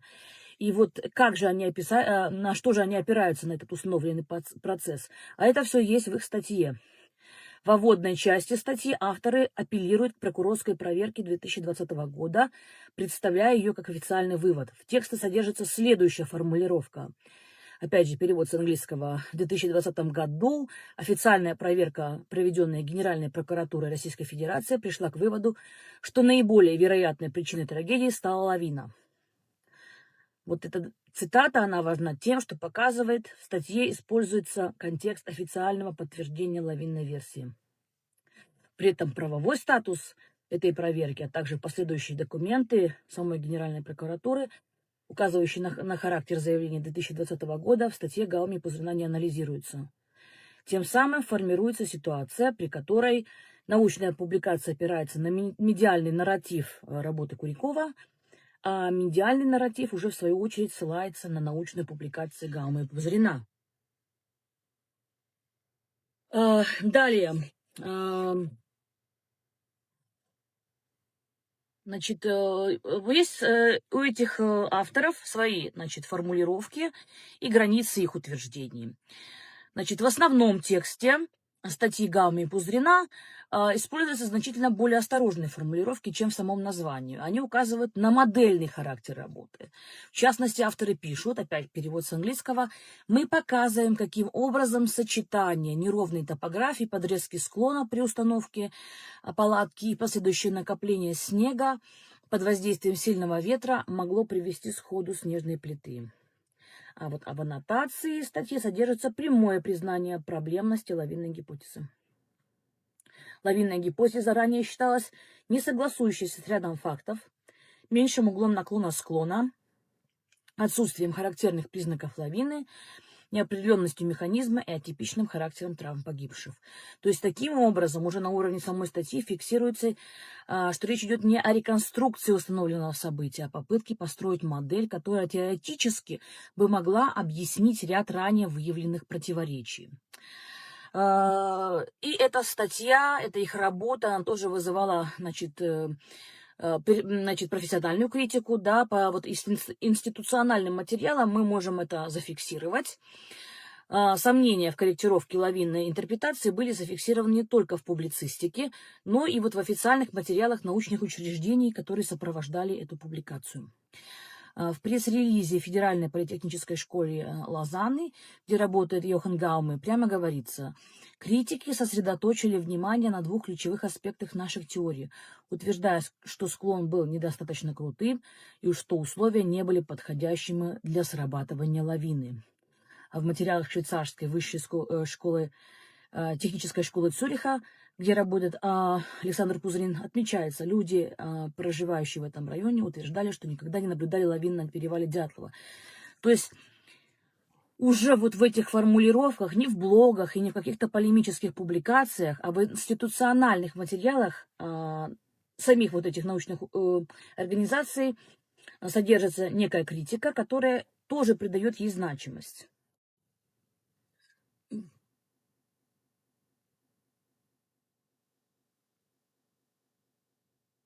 Давайте отметим и то, что, значит, есть неоднозначное профессиональное восприятие этой статьи. Реакция, значит, в профессиональной среде, она была разная. И не была принята как окончательное объяснение трагедии, несмотря на медиальный эффект. Да, есть медиальный эффект, мы эти заголовки все слышим, знаем. Но и даже в критике, значит, было отмечено, что склон не был достаточно крутым для классического механизма с плиточной лавины. Условия накопления снега, ветровой нагрузки не соответствовали типичным условиям формирования нестабильной плиты. Конечно, им пришлось вводить какие-то данные, да, то есть каким-то образом подстраивать эту модель под определенный механизм, искать его. Но речь шла не о неприятии версии как таковой, а о сомнениях в корректности переноса абстрактной модели на конкретные природные условия перевала. То есть критика есть, и с этим тоже нужно считаться. Вот в институциональных материалах швейцарской высшей технической школы Цюриха где работал Александр Пузырин, отмечено. Жители региона, да, хорошо знакомые с местностью, утверждали, что никогда не наблюдали лавин в районе перевала Дятлова. А здесь даже дело не в этом. Дело в том, что у нас событие произошло в определенный год, при определенной погоде, да, при температуре и так далее. Но не было такого, что там не пришли люди и не видели, что происходило после. То есть туда пришли поисковики, и вот чтобы считать их всех некомпетентными, тоже это как бы очень сложно. Есть такое естественное направление, природные версии, и есть разные полевые специалисты, известные медийно, конечно, в основном это, так скажем, в естественном направлении это Гаум и Пузырин, да, с их работой, которая засвечена везде, в National Geographic, в других журналах. Но и были шведские ученые, да, на перевале Дятлова, и они, значит, искали, скажем так, ответ на то, что за стихийная сила могла погубить. И там выводы, конечно, не такие же, как у вот их швейцарских коллег. Например, они нашли ветровой, да, что там ветровой ответ, значит, разрушительные ветровые потоки. Или заключили, что отсутствие характерных лавинных следов остается существенным аргументом против лавинной интерпретации. То есть существенное значение для научного анализа имеет разбор статьи Гаммы Пузырина, выполненной Владимиром Борзенковым и опубликованный на ресурсе Дятлов.com. Борзенков специально подчеркивает, что его критика не направлена на отрицание возможности лавин как природного явления. Речь идет о корректности переноса модели на конкретные условия трагедии. В его анализе указывается, что построенная модель демонстрирует лишь теоретическую возможность определенного сценария. Параметры модели не подтверждены независимыми полевыми данными именно для точки установки палатки. В работе практически отсутствует опора на материалы уголовного дела, тогда как используются вторичные интерпретации, в том числе работы Евгения Буянова. Реконструкция оказывается методологически замкнутой. Модель подбирается под заранее предполагаемый сценарий. В результате делается принципиальный вывод. Статья демонстрирует инженерно-физическую возможность определенного механизма, но не доказывает, что именно этот механизм реализовался в реальности в 1959 году. Конечно, важную роль играют и свидетельства поисковиков, и несоответствие их лавинному сценарию. Это массив свидетельств. Сергей Сагрин, принимавший участие в поисковых работах, указывает, никаких признаков образования под плотным слоем снега глубинной изморозей не обнаружил. Она и является тем подстилающим слоем до схода лавины. Михаил Шаравин, один из первых обнаруживших палатку, вспоминал, что палатка была закреплена, внутри сохранялся порядок, а признаки лавинного завала отсутствовали. Петр Бартоломей отмечал, когда я приехал на место трагедии, никаких следов лавины не было, следы на снегу сохранялись, деревья не были повреждены. Эти свидетельства имеют принципиальное значение, поскольку фиксируют состояние местности в период, максимально близкий к событиям, и не подтверждают наличие лавинного воздействия. Даже если признать, что модель Гаум-Пузырина демонстрирует физическую возможность определенного сценария, остается принципиальный методологический вопрос. Может ли частная модель подменять собой объяснение всей совокупности фактов? Авторы статьи Гаум-Пузырин подчеркивают пределы своей работы, указывая, перевод с английского, «Наша работа не претендует на объяснение всех обстоятельств инцидента и сосредоточена на физическом механизме схода снежной плиты». Тем самым подтверждается, речь идет не о реконструкции трагедии как целого, а лишь о проверке отдельного механизма. Есть некая несводимость лавинных интерпретаций к единой версии. Анализ источников показывает, что под названием «лавинная гипотеза» фактически сосуществует несколько различных и методологически несводимых моделей. Это, например, модель Евгения Буянова, которая предполагает травмирование части участников уже в палатке в результате давления снежной плиты. Публично транслируемая версия, приписанная Андрею Курякову, строится на ином сценарии. Лавина лишь вынуждает группу покинуть палатку, а основные травмы формируются позже, в зоне ручья. Модель Гаумы и Пузырина не является реконструкцией событий как таковых, а представляет собой физико-математическое моделирование возможности схода плиточной лавины при заданных условиях. Сопоставление этих трех подходов позволяет констатировать, речь идет не о развитии единой теории, а о различных исследовательских конструкциях, объединенных лишь общим термином. Это принципиально важно, поскольку в медийном пространстве они зачастую преподносятся как единое доказательство лавины. Особого внимания заслуживает вопрос источниковой базы статьи Гаумы и Пузырина. В списке литературы их публикаций отсутствуют материалы уголовного дела по факту гибели группы Дятлова. Не указано ни тома дела, ни протоколы допросов, ни акты осмотра места происшествия, ни судебно-медицинские заключения, как архивный корпус документов. Вместе с тем, в числе источников, на которые опираются авторы, присутствует работа Евгения Вадимовича Буянова. В частности, она, приводится в списке литературы. Тем самым фиксируется важное обстоятельство.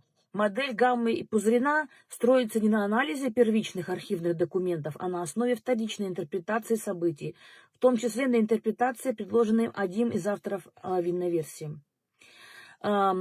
С точки зрения академической методологии это означает, что работа опирается не на корпус первичных источников, материала дела, а на уже интерпретированное изложение событий. При этом авторы статьи прямо указывают, что их исследование сосредоточено на моделировании механизма, а не на реконструкции всего комплекса обстоятельств трагедии. Данный момент принципиален для понимания границ выводов статьи. Она демонстрирует физическую возможность определенного сценария, но не опирается на полный массив документальных данных. Есть проблема медиальной репрезентации и эффект доказанности. Особое значение для понимания современной ситуации имеет не столько сама научная дискуссия, а то, каким образом эта дискуссия представлена в средствах массовой информации. Есть характерная схема, которая выглядит следующим образом. Есть научная статья, которая демонстрирует физическую допустимость сценария. Далее выходит журналистский заголовок. Ученые раскрыли тайну перевала Дятлова. Последующая циркуляция этой формулы, как уже установленного факта. То есть она идет везде, форумы, чаты и так далее. Далее идет апелляция к официальной версии прокуратуры, к статусу которой есть ряд вопросов. В результате формируется эффект доказанности, существующий преимущественно в медиальном пространстве, но не подтвержденный в равной степени ни документальными материалами, ни совокупностью экспертных свидетельств, ни самими научными публикациями при внимательном чтении.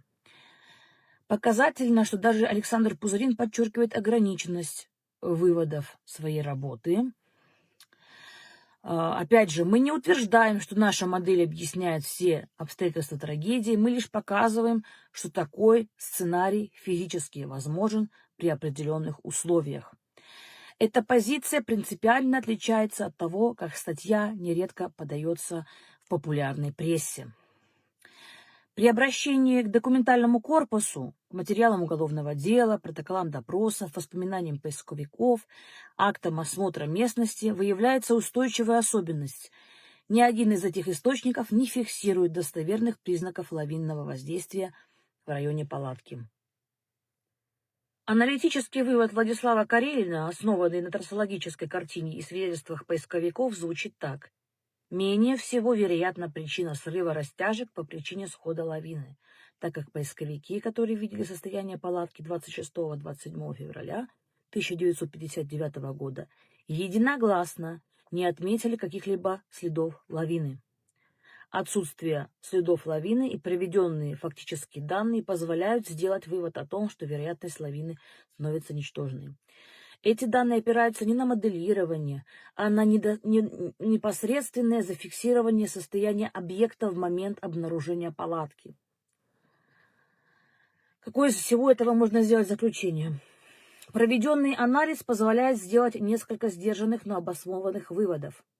Лавинная гипотеза в современной литературе существует не как единая теория, а как совокупность различных моделей. Работа Гаума и Пузырина демонстрирует физическую допустимость определенного механизма, но не является реконструкцией трагедии как исторического события и опирается на вторичные интерпретации, а не на материал уголовного дела. Документальные источники и свидетельства поисковиков не подтверждают лавинного воздействия в районе палатки. Значительная часть представлений о доказанности лавины формируется в медиальном пространстве, а не в корпусе источников. В этих условиях корректнее говорить не о доказанной причине, а о продолжающемся исследовательском поле, где гипотезы должны соотноситься прежде всего с документами и первичными источниками. Благодарю вас за внимание. После прочтения доклада в прошлом году возникло очень много вопросов, прений. Оппоненты не остались равнодушными, и было принято решение продолжить работу над этой темой. И в этом докладе некоторые ответы, заданные оппонентами, будут получены. Доклад в 5 частях. Прошу очень внимательно слушать. Информация достаточно сложная для восприятия, но очень необходимая для понимания того, каким образом так получилось, что акты МЭ последней четверки, особенно последней четверки, вообще не отвечают никаким требованиям к тому, как они должны быть произведены, скажем так.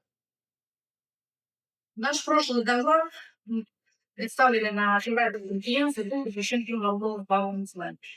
В докладе также были включены криминалистические и сравнительные исследования по пишущим машинкам, выполненные экспертом-криминалистом Владимиром Дмитриевичем Зубриным.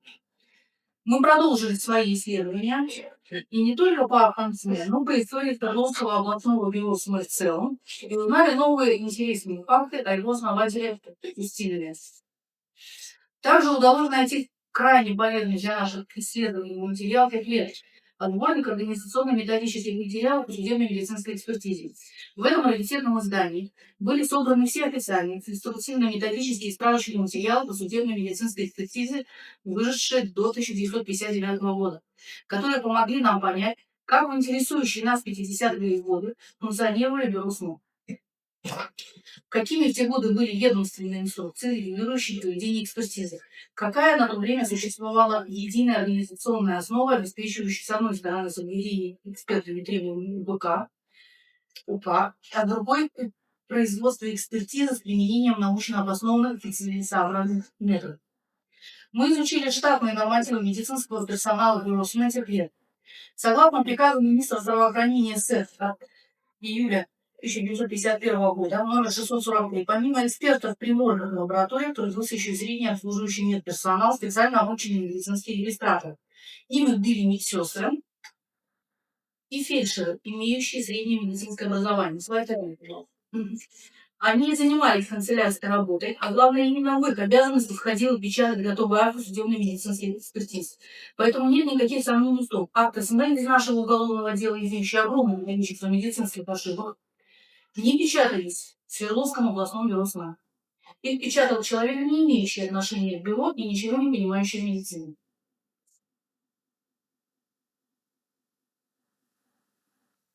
В судебно-медицинских экспертных учреждениях был организован контроль за всеми выходными документами и в первую очередь за заключениями экспертов. Контроль за качеством работы и за оформлением документации осуществлял сам начальник бюро СМЭ. В том числе и проверка первичных заключений, актов судебно-медицинских экспертиз и исходящих сопроводительных документов лиц. То есть миновать Устинова эти акты не могли. Судебно-медицинское исследование трупа производилось только на основании постановления следователя, согласно статьям КФК РСФСР. Правилам судебно-медицинского исследования трупа 1929 года и по распоряжению Генерального прокурора СССР 1954 года. В актах СМЭ из нашего уголовного дела упоминания о постановлениях есть, но в марте месяце они вынесены почему-то от несуществующего процессуального лица прокуратуры области. Бюро, также процессуально обязанный следователя или руководителя, брать с эксперта подписку по утверждении за заведомо ложное заключение. В деле группы Дятлова есть такие подписки от эксперта-криминалиста Чунгина и биолога Левашова. Но не намека на подписки от эксперта Возрожденного. Ну, то есть здесь понятно, да, то есть мы постановили уголовное дело. Каждому акту судебной, химической и гистологической экспертизы прилагается не только входящий сопроводительный документ, поступающий из биоматериалов или другими объектами на исследование бюро, но и исходящий, который по окончании всех необходимых исследований выдавался лицу, назначившему экспертизу. Сопроводительный документ подписывался начальником бюро СМЭ, заведующим лабораторией, который таким путем санкционировали выкуп экспертизы данного судебного медицинского учреждения. То есть к этим актам должно было быть сопроводительное письмо. То есть еще один документ.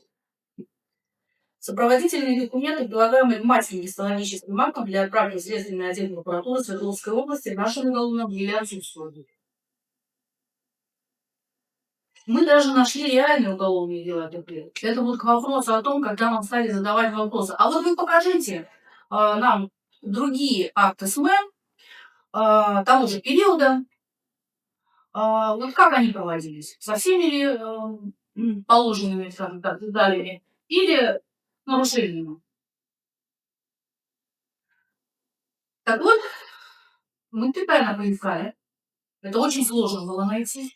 Но, тем не менее, мы нашли акты СМЭ 50-х годов. И сейчас вы их увидите. Почему-то теми, для кого уголовное дело и смерть это нормальные для понятия документы, принято считать, что бюро 50-х это чуть ли не вторая контора. Но это не так, особенно если говорить о бюро СМЭ крупных городов. Вот хотя бы на этот пример. Акты СМЭ и тогда были полноценными и грамотными. Материалы, иллюстрирующие заключение эксперта, фотографии, таблицы, схемы, чертежи, подписывались экспертом, проводившим исследования, выверяли в печати бюро СМЭ, прилагались к заключению акта и служили в второй части. Слайд 2. Вот здесь мы видим фрагмент акта 1957 года, заверенный печатью судебно-медицинского бюро. Вот как нам должно выглядеть. А также видим внизу, да, наш фрагмент нашего, да, без всякой печати. Также как там прилагались схемы повреждений. Слайд 3, пожалуйста.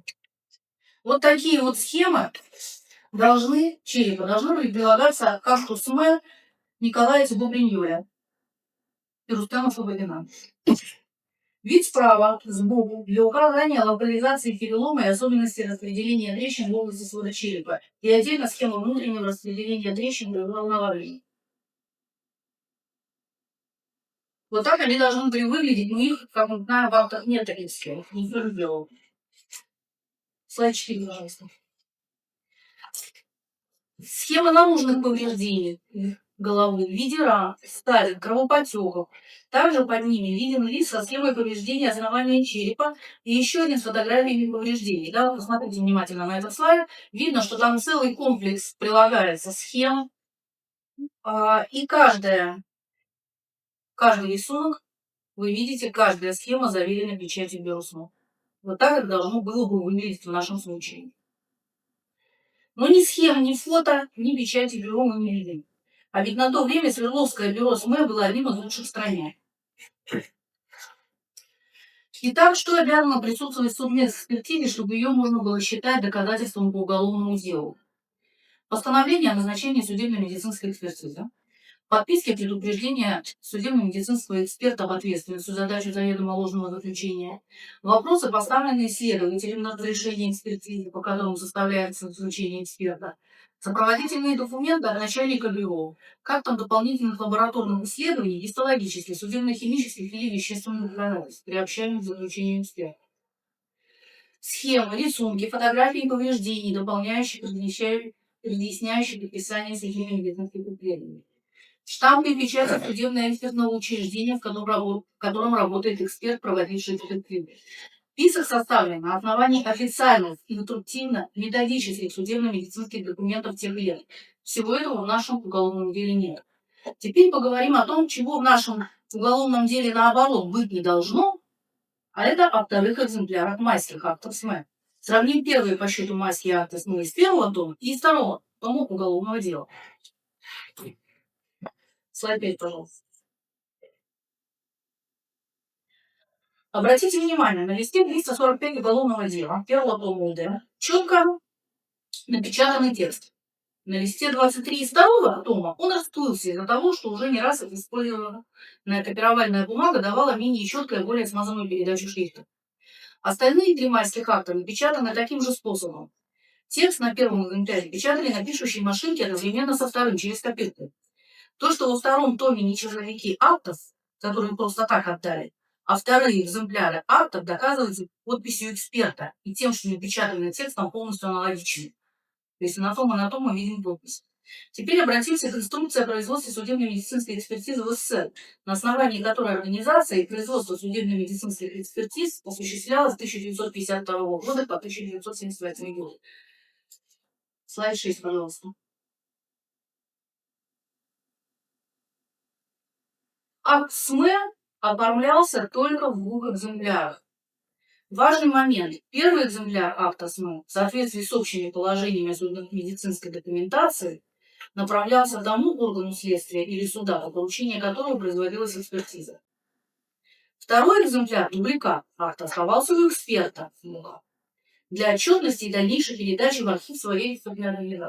То есть, понятно, да? Один передается следователю или прокурору, второй остается у эксперта для того, чтобы он сдал своему руководству и впоследствии отправил.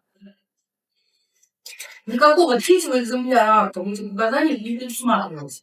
Это правило оформления судебно-медицинской экспертизы принято еще во времена СССР и продолжает действовать до настоящего времени. В Свердловском областном бюро СМЭ, как и в любых других судебно-медицинских учреждениях Российской Федерации, оно сохранено практически без каких-либо изменений. В итоге возникает закономерный вопрос, откуда в нашем уголовном деле вторые экземпляры майских актов? Если по инструкции им положено находиться не в документах прокуратуры, а в бюро Устинова. То есть это то, что эксперт должен был сдать своему руководству. А они тут тоже имеются. Там же указано, что в соответствии с действующими правилами акт заполняется только на специальном бланке. Учетная форма номер 242. В левом верхнем углу первого листа бланка составляется прямоугольный штамп бюро СМЭ. Мы об этом в прошлом году говорили. Кстати, покажите, пожалуйста. Да, вот там бланк должен был быть. Наверху должна была быть печать бюро. Для чего нужны были такие бланки? Для дополнения акта СМЭ, а смысл их использования был в том, что подпись эксперта должна была стоять на каждом листе. Каждый пронумерованный лист подписывался экспертом, что полностью исключало подмену и фальсификацию даже одной страницы акта. Есть еще один существенный момент, на который мы уже не раз обращали внимание. Странная нумерация акта СМЭ. Это, кстати, вот вопросы, указанные нам потом вопросы. Когда некоторые наши коллеги говорили, да нет, все нормально, это нормальные акты, все хорошо. Нет, там ничего хорошего нет. Вы посмотрите на эти номера. Странная нумерация 1, 2, 3. В майских актах должна была стоять нумерация бюро СМЭ, потому что Возрожденный, проводивший вскрытие, работал в этой экспертной организации, и эти исследования были обязаны зарегистрироваться в бюро. Но в мае месяце порядковые номера актов вскрытия трупов ни в Свердловском бюро СМЭ, ни в любом другом экспертном бюро никак не могли начинаться с цифры 1. Ну, понятно, что до мая месяца уже не одно вскрытие производилось, и, соответственно, они идут в своем порядке. Это просто исключено. Также не стоит забывать об установленном в законе подписке эксперта о предупреждении об уголовной ответственности за дачу заведомо ложного заключения, которая обязательно должна прилагаться к каждому акту СМЭ. В нашем эти подписки отсутствуют. Но при таком положении вещей эксперт мог представить хоть 3-й, хоть 4-й экземпляр того, за что не нес никакой уголовной ответственности. Так что заданный вопрос по несоответствию инструкциям производства судебно-медицинской экспертизы УПК и те, что будут в следующей части доклада, у нас абсолютно обоснованы. По Уголовно-процессуальному кодексу и всем инструкциям производства судебно-медицинской экспертизы любых годов именно судмедэксперт обязан выдать акт экспертизы следствия и уже в готовом виде, который точно должен исключать любые сомнения или какие-то варианты трактовок написанного экспертом. В деле группы Дятлова это требование закона явно нарушено. В печатных текстах майских актов из первого тома уголовного дела есть небольшое количество подчисток и исправлений в виде перепечаток слов практически во всех 4 актах СМЭ. И это единственные документы в нашем уголовном деле, где таковые имеются. По любым инструкциям и всегда любые исправления должны быть отмечены дополнительным указанием исправленному видеть. Ну ладно, не будем на этом заострять внимание, ведь здесь исправления не изменяют смысл, а только его добавляют, и именно медицинский. Углубимся в саму суть этих исправлений. Приведем несколько наглядных примеров. Указательные исправления в печатном тексте второго экземпляра СМЭ Юрия Дубинина из второго тома уголовного дела. Еще раз напомним, что вторые экземпляры майских СМЭ, согласно инструкции, не должны были находиться в документах прокуратуры. Так, слайд 9, пожалуйста. Да. Печатающий. Вот мы видим исправленное слово, да, и, да. То есть вместо химического товарищ напечатал клинического. То есть вместо химического напечатал клинического. Да? И потом это все поназачеркивали и наисправляли. Прямо мы видим вот эти грубые исправления, да. Вот. Печатающий не соображал, что такое химическое исследование. Обычные люди, не медики, конечно, знают, что такое клинический анализ, потому что время от времени ходят в поликлинику и дают такого рода анализы, например, клинический анализ крови. Поэтому человек печатал именно то, что ему действительно могло быть знакомо. И именно в таком виде и выходит полная судебно-медицинская чушь. Подчистка слова клинический в первом экземпляре этого же СМЭ из первого тома УД. Вот смотрите. То есть мы видим, уже тут они машинкой забивают. И пытались клиническую переделать в химическую. Еще одна медицинская глупость про банную кожу костей. Вместо конечностей. Исправление во втором экземпляре этого же СМЭ из второго тома. И уже почищенный вариант этого же слова в первом экземпляре СМЭ из первого тома УД. Следующий слайд, пожалуйста. Да. Вот тоже видим, что конечности, да, было написано костей, потом стали добавлять туда конечности, да. И на машинке потом допечатали. Здесь важно еще и то, что количество букв в словах явно разное. Так что исключим вариант, что это проблема в почерке. А значит, и его неверное обращение или просто описка. Здесь у печатающего, возможно, и писавшего публично полное непонимание, что такое банная кожа. Все эти исправления в виде подчисток очень хорошо видны, как и следы от сдавливаний от первоначального варианта напечатанного текста. Есть такие же подчистки в слове «находившиеся», но первые две более существенные. Или вот фрагменты текста из СМЭ Николая Тибо. Исправление, а затем и подчистка фразы синюшно-красного цвета. Тоже своего рода шедевры, не только медицинский, но и бытовой в том числе. Следующий, да, вот здесь вот. Угу. Тоже видно, как вот на первом слайде, где наверху видите, да, синюшно, тоже исправляли, причем ручками. Во втором фрагменте, уже следующий, да, машинки забили. Такого рода исправления почистили и забили поверх машин. Такого рода исправлений с последующими почистками в майских актах СМЭ достаточно много. Также у нас есть информация от Олега Николаевича Архипова, что печатным текстом СМЭ Борис Алексеевич Возрожденный имел только косвенное отношение, так как не умел печатать на машинке, а все свои заключения он всегда составлял от руки, как и большинство экспертов того времени. Их перепечаткой всегда занимались компетентные, специально обученные сотрудники бюро СМЭ. Это уже подтверждено документами как факт. Но проверка напечатана – прямая обязанность эксперта. Ведь на этом документе ставится его подпись. Но если все перепечаталось именно так, как было написано Возрожденному, то получается полный абсурд. Потому что бюро СМЭ таких безграмотных судебно-медицинских текстов напечатать тоже не могли. Они перепечатывались людьми абсолютно некомпетентными в медицине. Сюда же множество и других явных ошибок, которые просто невозможно даже для уровня простого студента-медика. Но по факту имеем тексты СМЭ, напечатанные человеком, далеким не только от судебно-медицинских исследований, но и следующим даже в самых элементарных медицинских знаниях.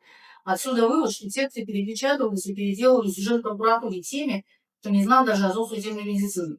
Теперь мы это уже тоже можем доказать и с помощью недавно проведенной почерковедческой экспертизы. Значит,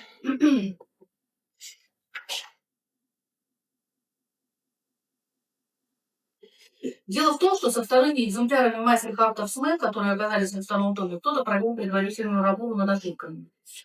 В машинописные тексты этих актов в основном вносились исправления в виде отдельных букв или слогов. Но имеются целые слова, написанные от руки поверх машинописных строчек. И вот эти два рукописных слова во втором экземпляре акта СМЭ Николая Тибо и помогли выяснить, кто же совершал все эти рукописные правки. Для того, чтобы эти же ошибки не повторялись в первых экземплярах майских актов, подшитых в первый том уголовного дела. уже как официальные документы. В акте СМЭ Николая Тимо из второго тома УД слово «полостей» исправили на слово «полость». Слово «полостей» исправили на слово «волосистый». Смотрим, пожалуйста, фрагмент следующий. Вот мы видим, да? Мы видим с вами, как от руки прямо в акте сверху написано слово «волосистый», да? Никаких мы не видим исправленного уверить, ничего, то есть просто берем вот и рисуем. Далее в первом экземпляре акта с первого тома уголовного дела эту ошибку исправили с помощью почистки и впечатывания правильного слова.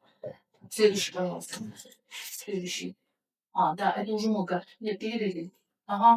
Вот, внизу, посмотрите, пожалуйста. Внизу видно, что уже волосисты впечатали, почистили и впечатали на машинке. Дальше. Лоскуты полостей части головы. Это, конечно, медицинская глупость. Ну да, понятно, что лоскуты волосистой части головы, да, как мы говорим. А там было написано лоскуты полостей части головы. Это, конечно, медицинская глупость, как одно можно спутать с другим. Но сейчас уже речь идет не о медицинских ошибках, а об авторитетах прописанных правок. Вторая правка в виде отдельного слова мозга, написанного там же, во втором экземпляре смысл его, смотрите, второго экземпляра. Видите, тоже там, опять написано, и криминалистике известно, что со временем почерк каждого человека приобретает определенные свойства и признаки. Они в своей совокупности образуют характерную индивидуальную систему признаков, которая не может полностью повториться в почерке другого лица. Выработанный почерк всегда обладает четко выраженной индивидуальностью. И при достаточно рукописном материале отождествление личности исполнителя рукописи по почерку может быть произведено без ошибки. Исследователи, долгое время работающие с материалом уголовного дела, хорошо знакомы с почерком следователя Иванова. С его особой манерой написания некоторых букв, таких как Л, З, Р и многих других. Смысл провести почерковедческую экспертизу по рукописным текстам именно с почерком следователя Иванова, а не эксперта возрожденного, был еще и в том, что если бы выяснилось, что это не почерк эксперта, то так и не удалось бы узнать, чьи же это правда. Объектом экспертизы стал вот этот фрагмент акта СМЭ Николая Тимо второго тома уголовного дела двумя рукописными словами «волосистый» и «мозга». Остальные 10 оборотов почерка Иванова были предоставлены на экспертизу для сравнения. Я хочу пояснить, что была заказана специальная экспертиза в Ставропольском региональном бюро независимых экспертиз. Вот она у меня. Куда были предоставлены вот эти фрагменты, о которых я сейчас сказала.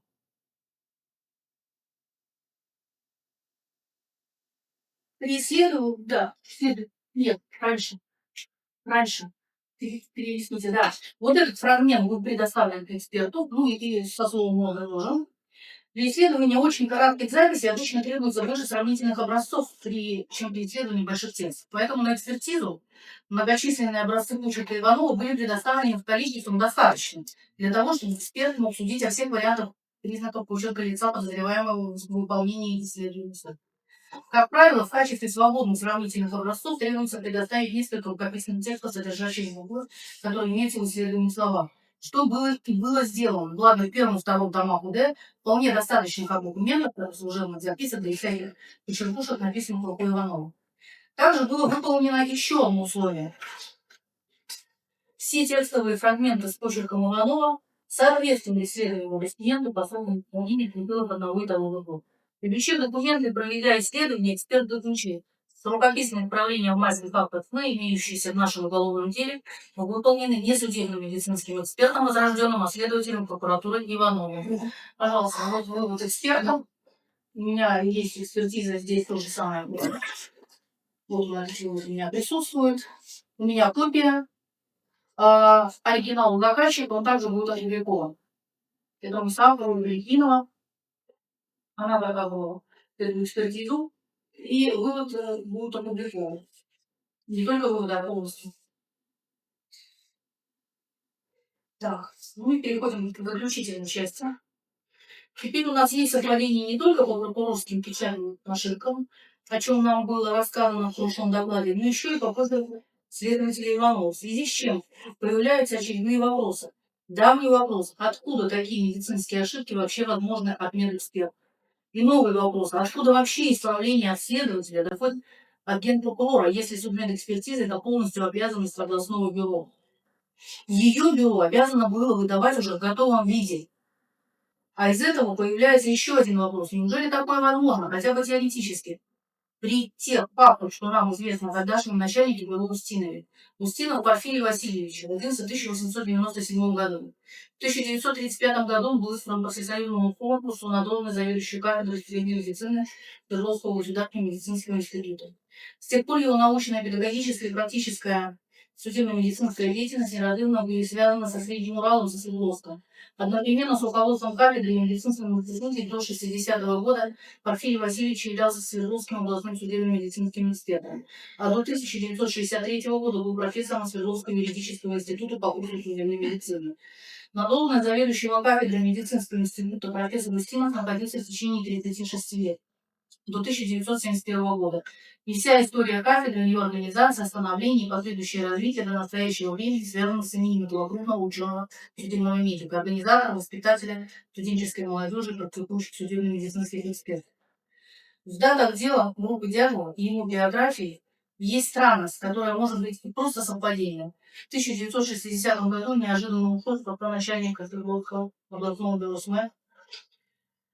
На следующий год после прекращения дела объявили Дятлова. В 1960 году ему было 63 года. Если бы собирался уходить на пенсию по возрасту, то ушел бы из бюро еще в 1957 году. На кафедре судебной медицины СЮИ он преподавал до 1963 года включительно. На своей родной кафедре СГМИ он оставался заведующим до 1971 года. И вот это опровергает предположение, что в 1960 году он оставил пост начальника бюро СМЭ по возрасту или по состоянию здоровья. Причем факты его биографии говорят о том, что он был активным членом руководителем до самых своих лет в 1975 году. Свердловское научное общество судебных медиков-криминалистов, созданное в 1951 году по его инициативе, Устинов возглавляет в течение 24 лет, до июля 1975 года, до самой своей смерти. Он бессменно находился на этом посту. В 1974 году он был приглашен на Международный судебно-медицинский конгресс Торонто. В 1975 на Международный конгресс судебных медиков в Лондоне. Значит, до самой своей кончины Устинов активно занимался судебно-медицинской службой Свердловска. Участвовал во всех мероприятиях ездил на Международный конгресс судебных медиков. Так почему в 1960 году, на следующий год после расследования дела группы Дятлова, он ушел с поста начальника Твердовского бюро медицины? Также важно для понимания всех этих исправлений и странностей судебно-медицинских экспертиз нашего уголовного дела знать характер Устинова и его руководства. Люди, знавшие его, рассказывали, что как начальник бюро Устинов был строгим и даже резким, ни на что не поддающийся, но в то же время отзывались о нем как исключительно добросовестном и феноменально индивидуальном человеке. Да и от сотрудников он требовал того же честности, преданности своему делу, любви к труду и науке. Его понимание закона и человеческие качества не позволяли ему посту начальника бюро занять удобную во всех смыслах позицию конформизма. Он не просто управлял бюро, он создал его, организовал и поднял до такого уровня, что оно в те годы считалось одним из лучших в стране. Так что при его характере бросить в бюро свое детище, на которое он потратил столько сил, кажется невозможным. Также документы судебно-медицинских экспертиз в нашем уголовном деле в таком виде практически нереальны. Не то, что на выходе из бюро, которого говорили Устинов, а вообще такой не пустил бы даже на полу своего судебно-медицинского учреждения. Может, поэтому вторые экземпляры, которые находятся во втором томе уголовного дела, так и остались неиспользованными.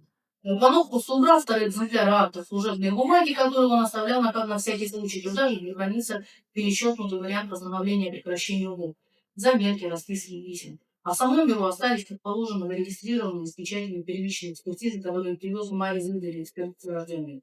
Сам Устинов подчинялся только республиканскому эксперту Министерства здравоохранения. Вот это и был его вышестоящий начальник, а не прокуратура или прокурор Свердловской области Климова. Экспертиза, она ведь процедура независимая. Не зря, чтобы избежать прямой связи со следствием, наша судебно-медицинская служба еще со времен образования СССР находится именно в структуре Минздрава в составе следственных органов. В сети по биографии Устинова мало что можно найти. У нас даже нет информации, когда именно в 1960 году он покинул пост начальника бюро. Также важно, было ли сразу назначение нового начальника или сначала был исполняющий обязанности. Это уже как раз вопрос для работы журналистов комсомолки Николая и Натальи Арсеньевны. Только с их возможностями можно разобраться. Ушел Порфирий Васильевич сам с поста начальника Свердловского областного бюро СМЭ, или его вынудили уйти после прекращения так до конца и незавершенного де-факто расследования Лидии группы Игоря Дятлова. С учетом характера другого и главного тогда в области начальника Кириленко, который не отличался слабостью характера и терпимостью к возражениям. Такой случай.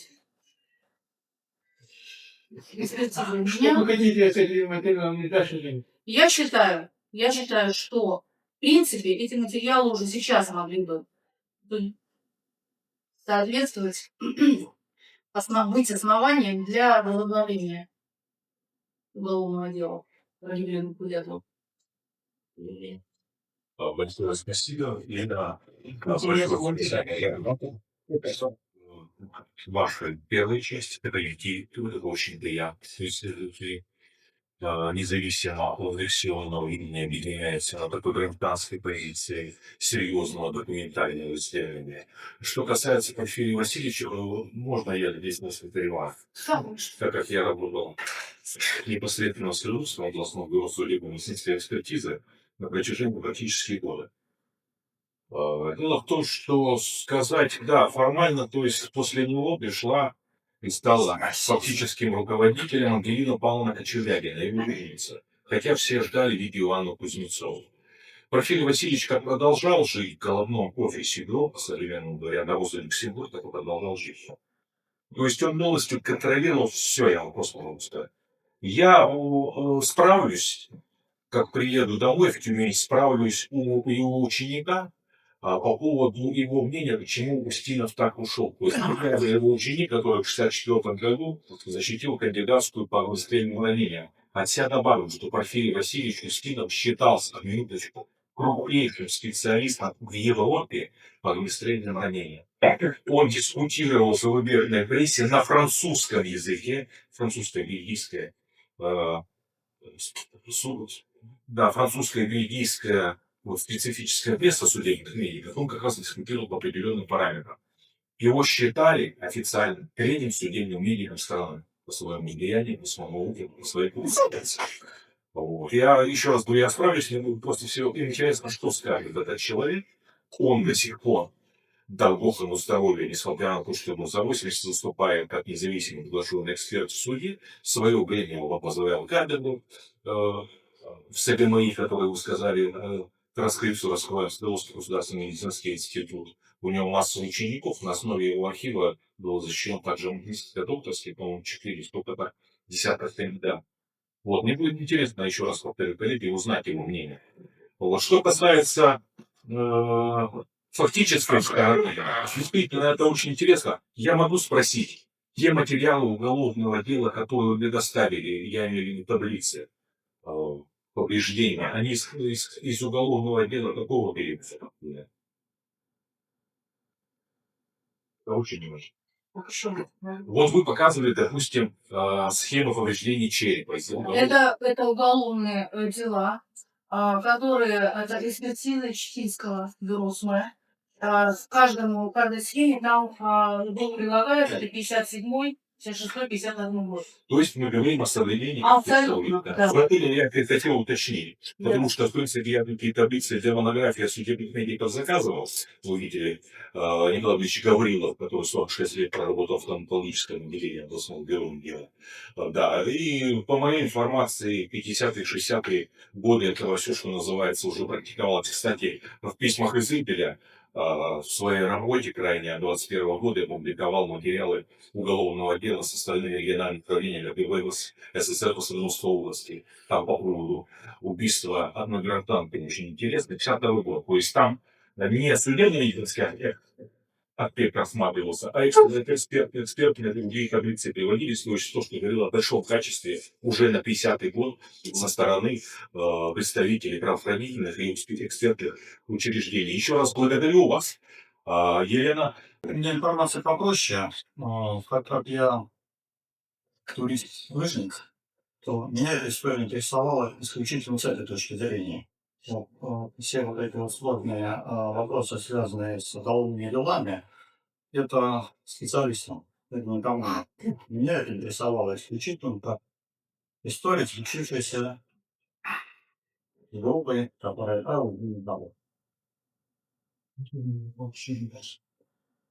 Значит, в августе 25 года была реализована инициатива Александра Константинова «Установлен памятный знак на месте палатки».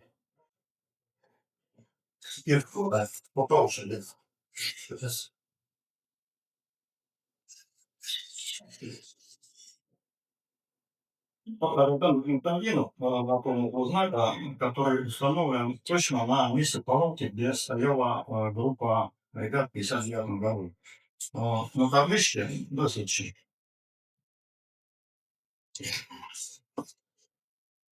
На табличке вот эта вот известная серия и небольшой текст, поясняющий небольшую историю.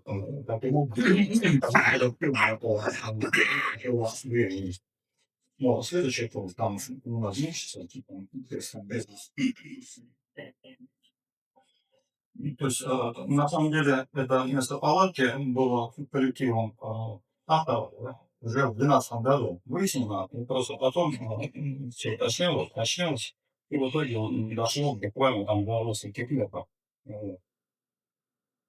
Соответственно, установлена эта памятная табличка, этот знак в 25 году. И тут следует отметить, что сейчас на полке, на которой в 59 году была установлена палатка ребят, проедили дорогу. В результате этого полка превратилась в место стоянки и разворота тяжелой техники. Устойчивость грунта нарушена, и полка медленно проседает, разрушается. То есть, с учетом того, что там выше немножко этой полки и вместо палатки установлена была скульптура такая по отрогам, туда вот народ стал ездить, и в итоге разворачиваться они стали прямо вот на практически месте, где стояли ребята. Поэтому грунт не выдержал и продолжается дальше. Значит, для меня это поэтому 25-го была финальным аккордом в исследовательский перевал.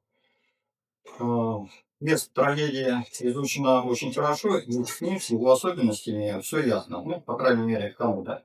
Вот. Ясно, достоверно и досконально сейчас только с погодой во время исхода из палатки. Ну, отчасти поэтому осенью 25 года тот же Александр Константинов инициировал приобретение новых метеоданных. В числе заинтересованных была Теодора Хаджинская, которая обратилась на своем сайте желающим помочь сборе средств. Средства были собраны, и в результате в Всесоюзном научно-исследовательском институте гидрометеорологической информации мы получили данные по 7 метеостанциям.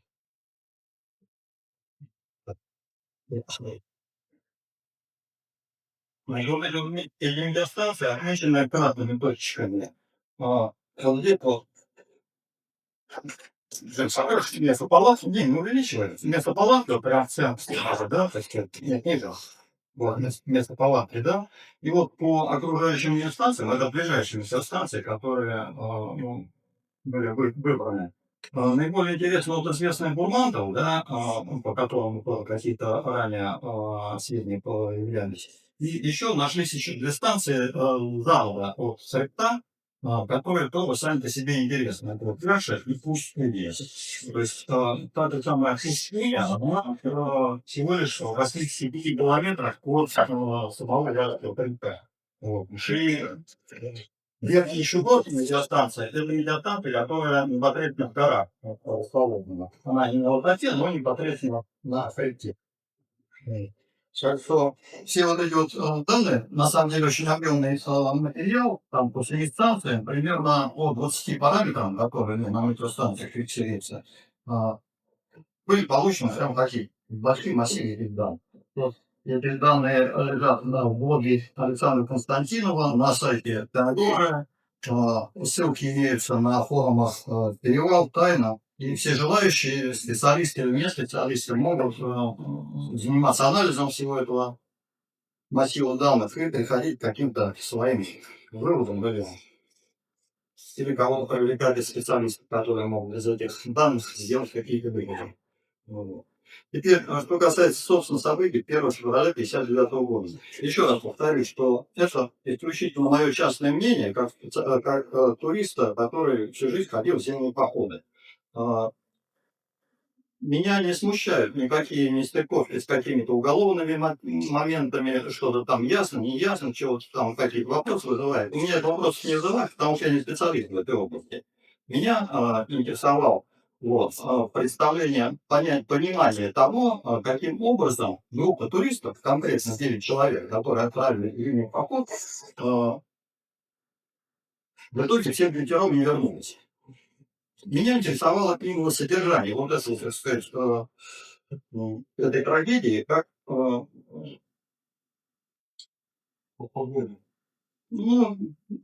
есть, каким образом все это дело произошло. То есть, меня интересовал сценарий, так сказать, по которому все это дело могло бы развиться.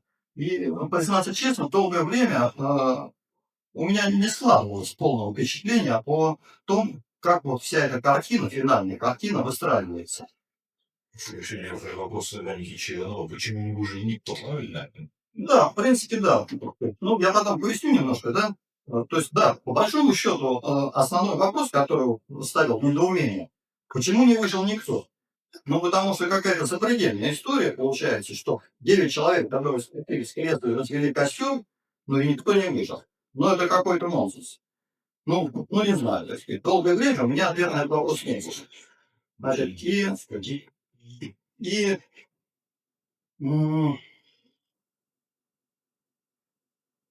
значит, на самом деле, какое-то понимание у меня возникло окончательное, ну, для меня окончательное, только лишь после того, как я, на самом деле, обратился не как бы к своему сугубо там, анализу на основе своего опыта какого-то зимнего, а обратился к Игорю как к руководителю этого мероприятия.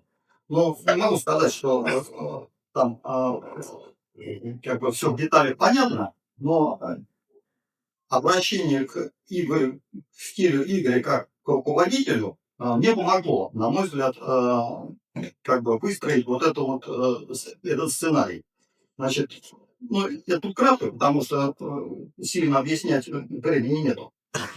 Но основное, ну, на мой взгляд, первое, самое важное, что, на мой взгляд, прослеживается отпечаток руководства Игоря вот по всей этой истории. Значит, место палатки в целом характеризуется набором особенностей, которые указывают на то, что место предварительно выбрано. Об этом я говорил в 2024 году, повторяться не буду. Но то, что такая разведка была проведена, сочетание с обустройством лабазы, объясняет поздний выход группы и короткий переход, потому что были, видимо, намерения устроить тренировочную холодную ночевку. Причем это можно было сделать рядом с обустроенным лагерем. То есть, ну, как вот, подстраховка прямо вот тут же. Это к вопросу о том, там, насколько авантюрно, не авантюрно, так сказать, Игорь какие-то действия осуществлял. И на самом деле очень продумано все было. И это очень тактически правильное решение было подняться немножко на склон и оттуда на следующий день, уже опираясь на то, какая погода, либо поверху, либо по краю леса там, или еще каким-то образом двинуться к Этартлену. То есть с точки зрения вот, туристической тактики, это совершенно прямо стопроцентное решение, не вызывающее никаких сомнений. Вот. А в самой по себе стоянке вот в этом месте на склоне Эскадрового нет ничего недопустимого и авантюрного для похода, ну, по сути дела, высшей категории сложности на тот момент. Вот. Значит, и без случайно произошедшего здесь и сейчас катаклизма, не близкого, не перевод, ночевка здесь стала вот таким банальным эпизодом зимнего похода, как вот описано Петром Ивановичем, когда там ребята стояли на каком-то голом склоне Покровительска и вообще установлены палатки. То есть место установки палатки с точки зрения вот, зимнего туриста вообще никаких вопросов не вызывает. Очень грамотно выбрано место. И на самом деле, если анализировать вот весь привет этот, то оно действительно очень грамотно выбрано. Потому что, ну, так вот точно установить палатку в этом месте, там, ну, не посмотрев все. Ну, это просто какая-то очень малая вероятность случая, потому что ближе это просто они поднимались бы на флаг чаром, типа, погода плохая, ну, если на память удара, в частности, и у Маслова упоминается. А если немножко дальше вот стали, то там и крутой отрог начинается, и крутой со сбросами спуск в третий приток. То есть точка, она прям ну, оптимально выбрана для того, чтобы прям буквально 150 метров ты выходишь на траверс и очень быстро, так сказать, проходишь ну, большой ключевой участок. Все удивляются, почему типа надо было туда подниматься, типа, там, ну, 1,5 часа от силы там, так сказать, подниматься до этого места и лагеря. Ну, просто это люди, мягко говоря, далекие от туризма. Эти 1,5 часа, да, особенно в январе, это ключевое значение имеет для того, чтобы ты смог осуществить какой-то свой проход. То есть 1,5 часа, если ты сразу выходишь на хребет, то, допустим, у тебя окно погодное 1,5 часа. Ты проскакиваешь ключевой участок хребта, а дальше тебя уже погода не волнует, ты уже вот рядом с тотемом. А если ты будешь 1,5 часа подниматься туда, то это погодное окно, так сказать, благополучно улетит, и ты поднимешься туда просто в облаках. 1,5 часа пустячок, но, как говорится, планы накроются. Значит, далее. Обнаруженные 8-9 пар следов от палатки, плюс трое травмированных, лежащих на своих травмах, это говорит о том, что никто никого не транспортировал. Все травмы были получены во враге, где и обнаружили ребят. В 2013 году в 2015 году природа наглядно продемонстрировала, что во враге может быть щель, которую без больших усилий можно доработать до убежища, сделав крышу. Следующий. Вот эта фотография это кадр из фильма блогеров, которые ходили там в марте, на свободе там были в январе и боролись на очень суровые условия. Там был неделя фактически урагана ветров. Мы туда вот уже не смогли спуститься, времени не было смотреть, но вот ребята в марте после этих ураганных ветров туда ходили, снимали свой фильм. Это вот кадр из фильма. И вот там, вот на этом первом ручье, где обнаружили ребят, вот такие вот глубокие щели, прям смыкающиеся практически местами. То есть, и если вот оказаться в такой суровой ситуации, как ребята, то, в общем-то, здесь очень легко можно сделать убежище. То есть он сделал человеческий вот этот проход. Нет, это природа так. Да. Ветер, сильный ветер и вода, они вот такую вот щель формируют в итоге. Значит, и если вот эту щель перекрыть, то ты получаешь убежище, даже не роясь в снегу. Голыми руками там ничего не вырыть. Там некоторые чуть не в воде пещеры норовят вырыть, так сказать, свои фантазии. Ничего там голыми руками не вырыть. Там максимум можно немножечко чего-то, ну, чуть-чуть что-то подгрести, там, разгрести. Следующий. То есть вот эта вот картинка, по сути дела, ну такое схематичное изображение профиля этого ручья. Вот серые такие, да, линии. Черные это в районе ребят. А белые и красные линии это, по сути, варианты формирования таких вот надувов и границ на этом ручье. В 2019 году, когда мы с Володей туда ходили, мы чуть выше на этом же ручье, ну, там экспериментировали с семерственницей тогда, а вот кормили. По большому счету он примерно вписывается в это хозяйство, там другая картинка была, но не важно. То есть, и вот если, грубо говоря, вот этими питочками, которые там рядом нашли перекрыть, вот этот вот щель, да, зелененький, рисунок сверху, то ты радикально защищен от ветра, ну, то есть ты получаешь убежище. Вот, судя по всему, такой вариант и привлек ребят, что они дружно ринулись в этом овраге, эту щель обустраивать до убежища. Но, однако, понятно, что копание в щели, оно чревато обрушением карниза и падением большого объема плотного снега.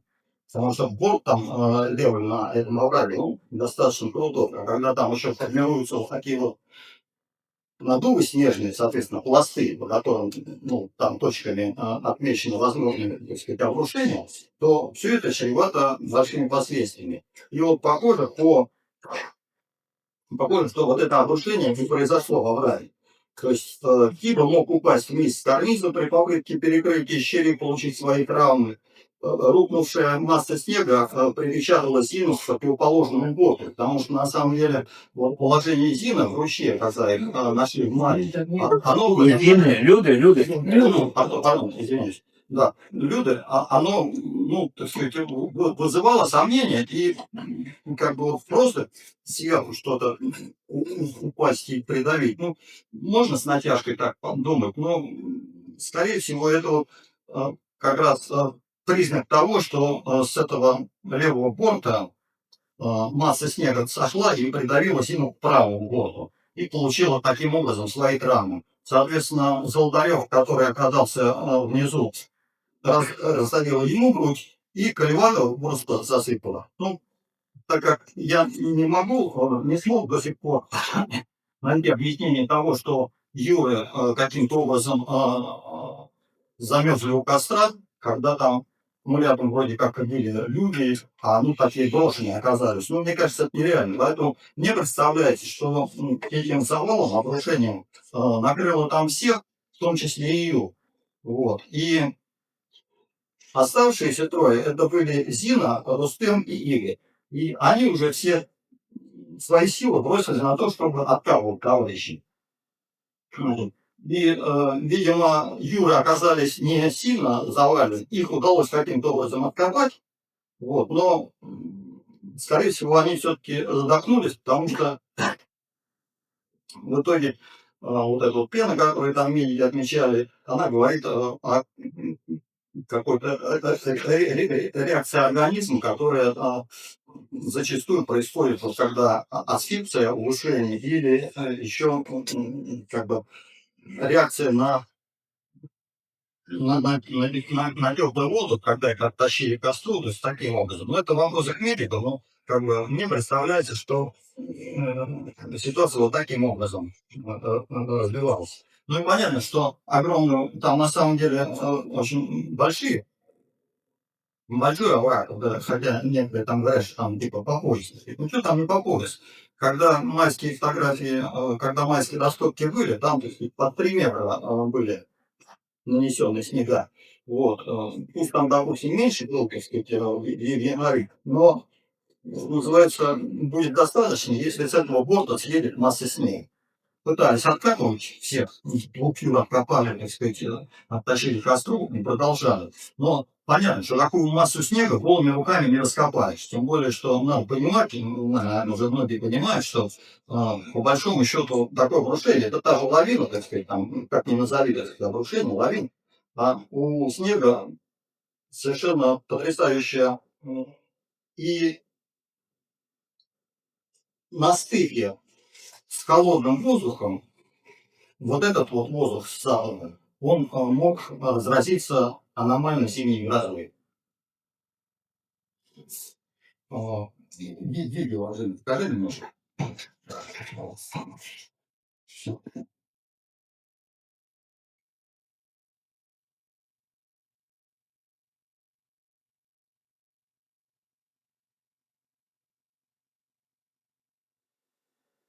Это летняя гроза, которую я заснял в 2016 году. Вот, обратите внимание, что творится в облаках.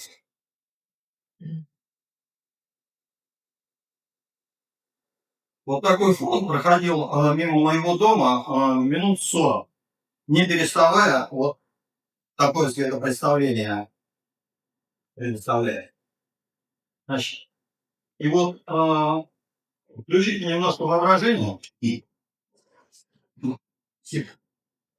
представьте, что вот эта вот картина разразилась у вас непосредственно над головой, на отроге. Палатка стояла в 150 метрах от верха отрога по склону и всего лишь на 200 метров ниже уровня Колодчанина. А тучи там прут вот просто, так сказать, по всему этому. И если нечто подобное неожиданно возникло, то, мне кажется, это повод для того, чтобы убежать оттуда. Спасибо, Герман. Очень жесткая субстанция. Значит, и, видимо, Игорь, понимая, что они уже теряют все свои силы и откопать уже никого не могут, он стал призывать ребят закончить. Ну, потому что в противном случае погибают все. Оставшиеся трое, и так немного осталось. Но, опять-таки, обращаясь к характеристикам ребят, которые звучали, то Зина отличалась упорством большим. И, видимо, она не соглашалась и продолжала копать. Значит, и вот это вот такой наиболее сложный момент для моего восприятия, ну, как бы, что делал в такой ситуации руководитель. Вот. И я опять-таки вспомнил рассказ Петра Ивановича про Игоря, когда он, не объясняя, уходил от группы. Вот, мне кажется, что, возможно, такое-то развитие ситуации, когда он не смог уговорить Зину, и он решил, так сказать, побудить уже не словом, а действием, последовать его примеру. Отошел на какое-то там расстояние, там, не знаю, там 300 метров, и стал ждать. Ну, судя по тому, в каком они были одеянии, сколько сил они потратили на откапывание, то сил уже мало было там. Он упал, так сказать, подняться уже не смог и замерз. Значит, Рустем, естественно, не мог оставить Зину одну и остался с ней. Игорь ушел, так сказать, надеюсь, что за ним последний стал ударить. А Рустик не мог бросить одну Зину. И остался с ней, как бы уговаривать и помогать, не знаю, что больше. В итоге, когда сломалась и Зина, ну, потому что сила не бесконечна, при этом надо все-таки еще отметить, помимо болевых качеств, надо отметить, что Зина, на самом деле, она была очень хорошо одета. Но она реально была очень хорошо одета, и по сравнению, допустим, с тем же Игорем, у нее, ну, и вспоминая там вот эти вот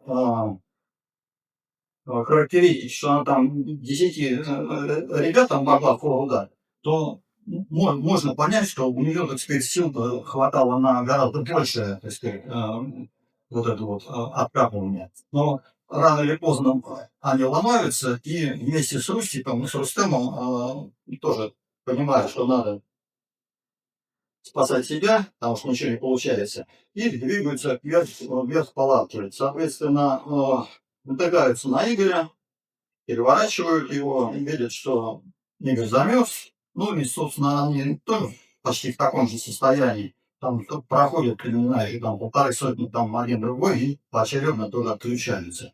То есть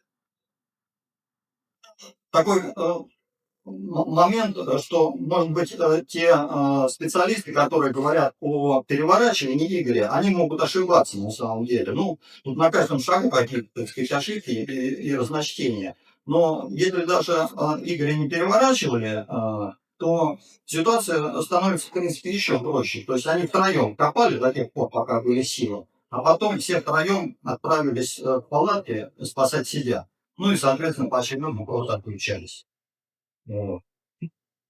Вот таким образом, мне кажется, эта история выстраивается в эту вот финальную картину, ну, с туристской точки зрения. Значит,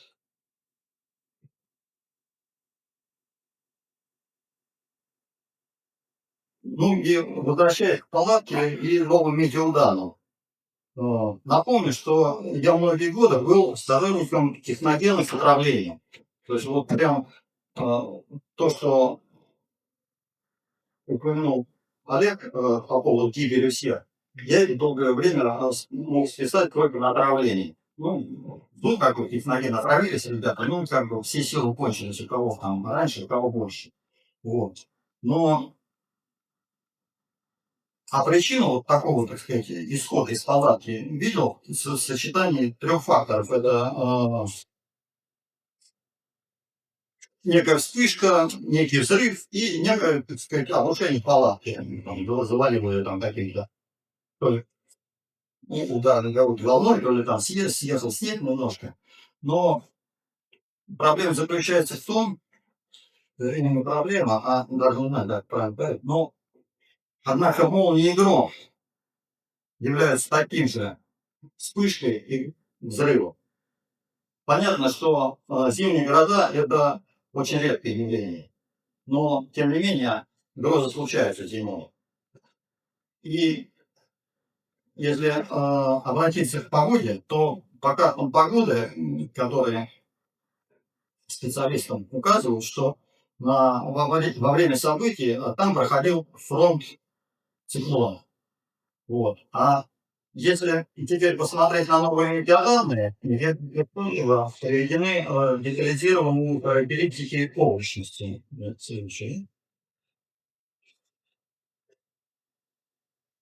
Вот это характеристики облачности в разных точках, которые были ранее получены. И вот очень интересно, о которой я вначале упоминал, это точка строго на западе от перевала на расстоянии там примерно 85 километров. И мы видим, что вот с 31 по 1 в этой локации других облачность совершенно иная. Вот в этой локации, Устюге, с запада от перевала, было мощные дождевые облака. Значит, и если соотнести это с дневниковой записью ребят вечером 31-го, то мы там считаем, ветер западный, теплый, пронзительный, там скорость ветра, подобно скорости самолета.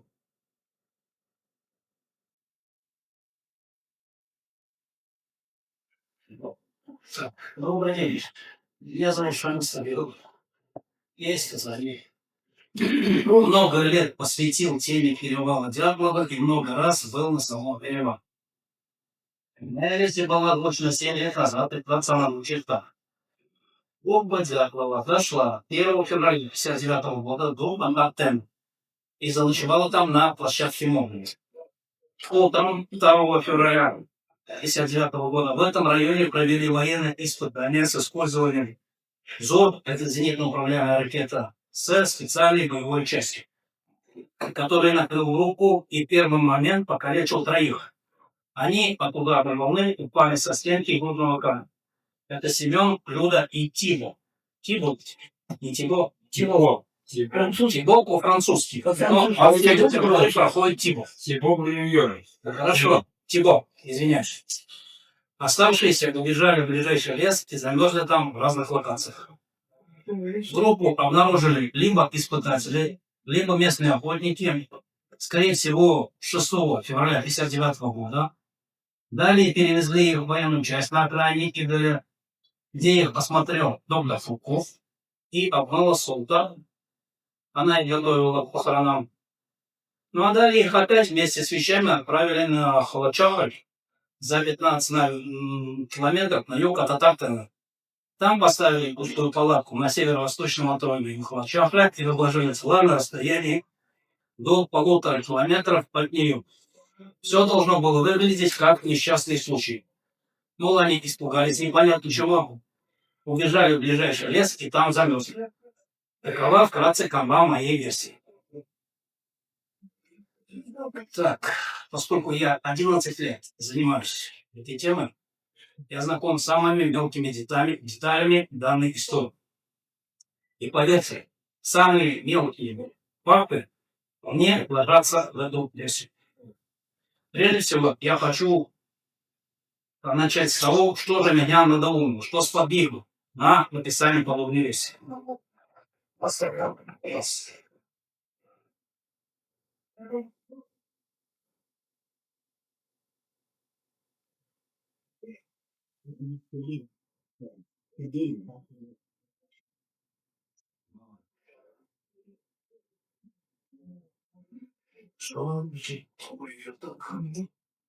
Что? Послушай. Сейчас.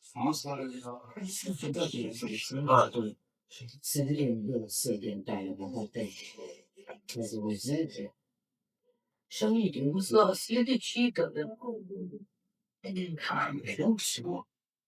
Середина тебе. Так, да. На экране масло-радиатор от самолета Як-12. Это так называемые обломки Рыкшина, которые были найдены недалеко от Антарктиды. И именно они навели меня на мысль о зенитно управляемой ракете со специальной боевой частью уже в далеком 2014 году. Чем они так хороши, эти они? По тем, что они понять.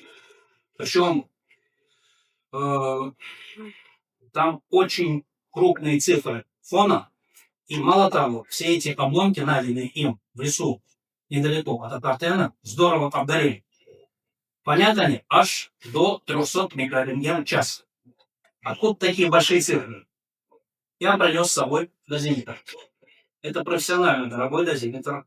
И в настоящий момент предлагаю замерить гамму, вот то, что у нас в 300 микрорентген, скажем, в этом помещении.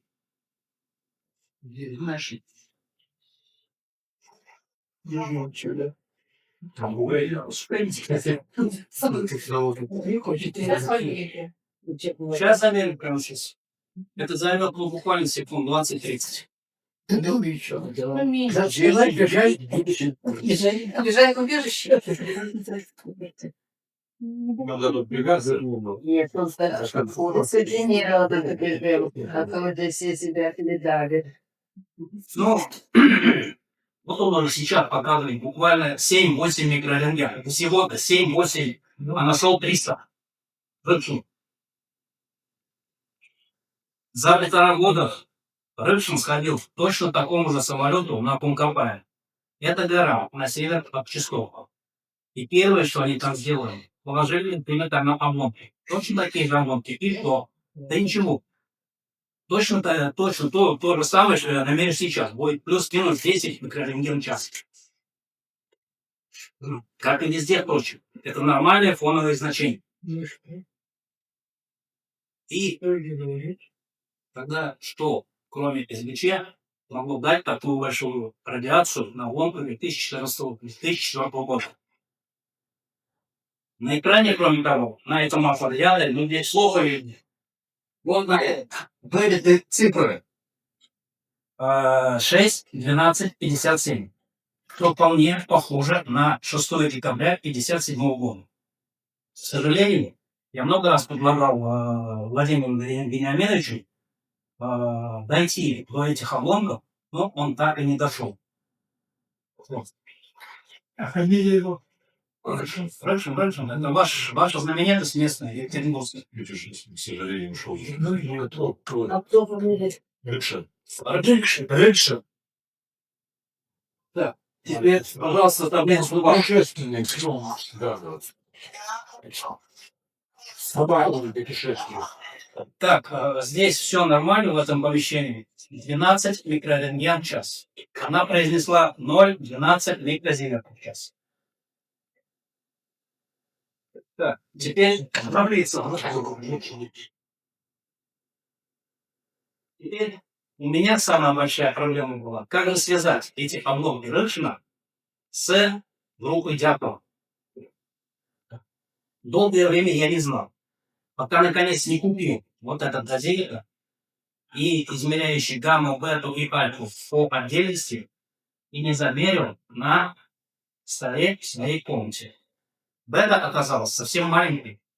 От 0, максимум до 150 распадов в минуту до дробь 150 квадратных сантиметров. Если вы, увеличь, пожалуйста. Если вы посмотрите на эти цифры, вот 5-й крайний столбик, то же самое. Это распады в минуту дробь 150 квадратных сантиметров, так называемая поверхностная радиоактивность. И здесь эти цифры просто сумасшедшие, они намного больше. Вот 600, вот единственная цифра, которая, это она принадлежит номер 3, это ТИБО. Вот, она принадлежит, да, ТИБО. Это единственная цифра, которая в 4 раза больше того, что я намерен. А все остальные 10 раз, 20 раз, 65 раз. Вот то, что было у Люды. Вот это, да, самый ниже, по-моему. Ниже, да? Вот, да, вот, 9900. Это 65 раз больше того, что Можно намерить. Будем мерить или потом? Ну, поверьте на слово, я при любом желающем могу в эту здесь верить. Хорошо. В своем допросе Левашов ясно говорит, что такие значения могут быть либо лишь у тех, кто работает с радиоактивными материалами. Напомню, среди 4 ВЧ работал только Золотарев. Причем он работал проводником на турбазе, то есть никак не был связан с радиоактивным материалом. Либо это осадки, выплывшие из атмосферы. Осадки. Ну и вполне могут быть от специальной боевой части. Как я сказал, в мою версию ложится все, что не объясняют другие версии. Например, 33-й кадр, найденный на пленке Криволищика. Покажи там. Нет, вот, да. Вот этот знаменитый 33-й кадр. Что это такое? Согласно моей версии, если поверить версию военных испытаний, перед подрывом из БЧ в воздухе вешаются САБы с аппаратурой. 3-4 штуки на разном удалении. Вот их и заснял Кривонищенко из палатки, сквозь ткань палатки. Он увидел Значит, нет, это прям Кривонищенко.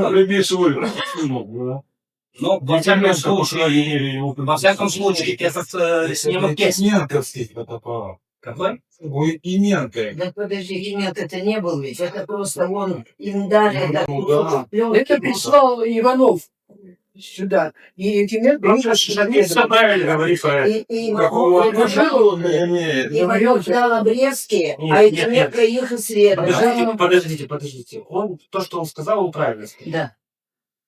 Продолжайте. Парад Продолжайте. Ну давайте. Так, на чем остановился? Вот именно эти САБы и вышел снимать Золотарев. Почему его и нашли, с аппаратом на шее? Хотя заснятая пленка тише, так и не была никогда обнародована. Заметил, что этот 33-й кадр находится в конце пленки, то есть он никак не может быть засветкой. При холостом прокручивании пленки в фотоаппарате в начале пленки, знаете, кого делают пару-тройку кадров просто холостую. Теперь, пожалуйста, фотоаппарат с Золотаревым. Вот его нашли в первом часть снимок. Вот он фотоаппарат, ясно ли? Да. Мне часто говорят так. Вот, мол, пленки из найденных аппаратов проявляли студентов. Как им могли доверить такое при секретном испытании? Но для правдоподобия. Если эти фотоаппараты нашли в палатке, на них ничего не могло быть секретного. А вот пленка из фотоаппарата Золотарева, вот он, так и никогда не был найден. Потому что ее вытащили и проявили те, кому полагается, а не студенты. 10 кадров после Золотаревских. Знаете, пленку Золотарева номер 2 я держал в руках. Там какая-то пьянка в общаге.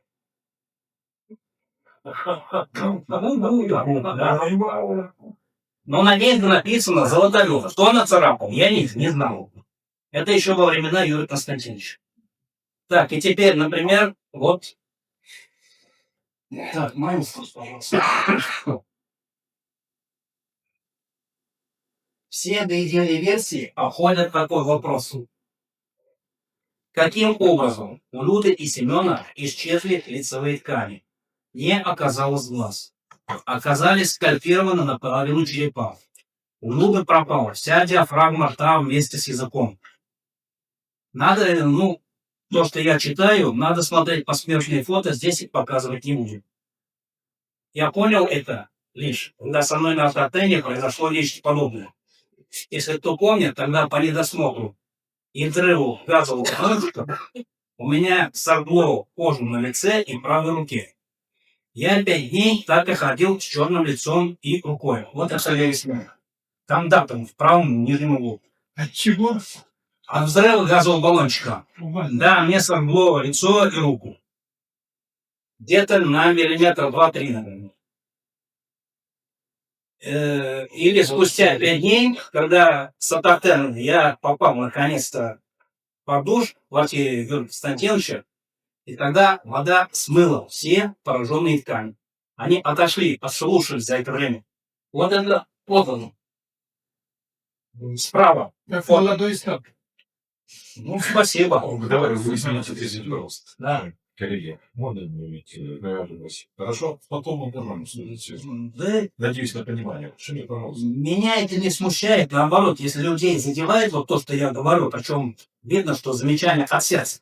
Что ж, ради бога. Ну, мы не кардиологи, у нас регламент шевелит. То же самое у Семена Илю. У них световое излучение, то есть второе по значению поражающий фактор при ядерном взрыве, сожгло все лицевые ткани, а вода в первом ручье их промыла до голого черепа без глаз где-то за 2 недели нахождения в воде. 2 недели – это не с потолка, это мнение Возрожденного. Там есть его, значит, СМИ.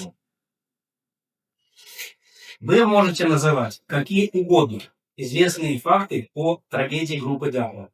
Все они прекрасно ложатся в излагаемый сценарий произошедшего. Ну а теперь скажу главное, зачем я приехал. Я приехал, чтобы попросить помощи у присутствующих и фондов, и у вас, Петр Иванович, в раскрытии данного происшествия как у уважаемых членов, так и у уважаемых членов, участников данной конференции. Что можно сделать для раскрытия этой тайны? Я предлагаю найти так называемые техногенные радионуклиды либо на вещах группы Дятлова, либо на территории Патартена, либо на обломках Рыбшин. И именно они, эти техногенные радионуклиды, и покончат наконец-то с вашей уральской загадкой. Что такое техногенные радионуклиды? Имеются в виду расщепляющиеся материалы, ну или по-научному радионуклиды, образующиеся исключительно при ядерном взрыве. В первую очередь это цезий-137, стронций-90, америций-241 и так далее. Первые два подвергаются анализам в радиологических лабораториях СС, что более-менее доступно по анализу. Ну и самое главное, они, вот цезий-137, стронций-90, являются маркерами ядерного взрыва. Их нет в природе, не бывает. Если они есть, это значит ядерный взрыв. Вот так. Ну и что конкретно я предлагаю? На вещах предлагаю официально от имени фонда запросить родственников группы Дятлова найти вещи, которые могли быть на группе в момент подрыва. На них должно остаться что-то, какие-то радионуклиды. В этом я хотел бы попросить помощи фонда с официальным запросом родственников группы Дятлова. Что можно сделать на территории? Имеется в виду территория Патартена. Потому что на Халачахле я облазил все много раз, все это, ничего там нет. Придется в первую очередь вычислить эпицентр подрыва специальной боевой части в воздухе на Патартене. При подрыве в воздухе это перпендикулярно Земле. И набрать там образцы деревянных кругляшей и сравнить их, скажем, с контрольными образцами на Халачахле. Вот это мне бы хотелось сделать самостоятельно. Впрочем, если найдется иголковый напарник, подогнать не буду. Ну и, наконец, надо попробовать найти обломки Рыбшина, это начало моего выступления. И довести до ума то, что Рыбшин хотел сделать, послушать меня, но так и не сделал. То есть провести спектрометрию этих обломков и определить источник такого большого излучения. Для поиска этих обломков я думаю все-таки подключить массы из Ушмы. Уверен, что за относительно небольшую сумму они найдут эти самые железки. Уверен, что рано или поздно мы найдем искомые техногенные радионуклиды, и вопрос будет решен. Что ж, это все, что я хотел сказать. Она вместе четвертая. Если там что-то было, то она бы набрала бы этих самых радионуклидов и фанила бы хорошо. Нет. Нет. Мало того, она как была белая, так и осталась. Лежала 3. Это У может... меня еще раз, я Все это документировано. есть люди, которые занимались, ну, вот ВУСом и так далее. То есть это должно уйти в зонное отложение. Это как течено. Все правильно, да. А не полежать сверху и подождать, пока оно Любые наберется грибы плавали. вот в вашем заповеднике, я там Кыштымском, сразу этих техногенных нуклеид нужно стрелять. А на Холочавле нет. Нет оно. Шаби, большое спасибо. Мы после выполняем. Всего доброго. Ну, для первого раза достаточно. Мой доклад называется «Холод как единственная причина трагедии». Вначале попробую выяснить, что означает зеленовато-красный или красновато-зеленый, красно-зеленоватый цвет вещества в воздухом, Япова, долго, ионистика, глубина. Какой цвет мы видим на первом ссылке, где изображался средством Бога человека, умноженного одну сюда. Такое сочетание цветов, конкретно для случая геморрагического инсульта, объясняется попаданием крови в стильную мозговую жидкость, что и придает ей красный цвет. А зеленый цвет стильную мозговую жидкость окрашивает гелиоидин, попадающий в нее вместе с кровью. Отсутствие зеленого оттенка вещества говорит о том, что земля погибла раньше остальных. Отметим, что наиболее часто геморрагический инсульт возникает на фоне повышенного артериального давления. Но что же могло привести к повышению давления? Один из видов смерти залезания пиферин с множественными лапами вызывает действие полнокровного уровня. Но не придают никакого значения тому, что у пятерых селезенка дряблая на ощупь, то есть злоковная. Молоковые селезенки при полнокове других внутренних органов называются признаком сардинского. Признак сардинского зависит от длительности нахождения организма в состоянии гипоксии, причиной которой может быть, в частности, гипотермия, то есть переложение. Происходит торможение дыхательного центра. Обязательно присутствующие и гипотермии ангиоспазмы в сочетании с уменьшением частоты сердечных сопротивлений и объемной скорости на фоне уменьшения вязкости крови будет недостаточно кровоснабжения тканей, а значит к достаточному поступлению в ткани кислорода. При более длительной гипоксии успевает сформироваться такая компенсаторная реакция на выброс крови из липор селезенки, что и объясняет ее малокровие. Острая гипоксия повышает артериальное давление в течение нескольких секунд после ее возникновения, и такой скачок артериального давления как раз может стать причиной геморрагического инсульта. И вот здесь хотелось бы выдвинуть гипотезу о том, что еще во время сна туристы получили переохлаждение в результате резкого понижения температуры внутри палатки. На втором снимке мы видим, что с торца противоположного входу располагался отверстие для пищевой трубы. Однако в акте криминалистической экспертизы сказано, что это отверстие предназначалось для вентиляции. То есть на момент обнаружения палатки оно не было закрыто наглухо. Причем торец с отверстием был обращен на северо-запад. Ответим теперь, что на северном Урале 1 февраля в течение примерно 10 часов прошел головный фронт, причем в пик по длине температуры наблюдался 5-7 раз в взрослом времени. Температура опускалась до минус 27 градусов марта и до минус 28,4 в Яксимболе. Прохождение фронта сопровождалось сильным ветром западного и северо-западного направления со скоростью не менее 10-15 метров в секунду. И с отверстием для обещания трубы оказался как раз на заветренной стороне, что и стало причиной потока в палатку холодного воздуха.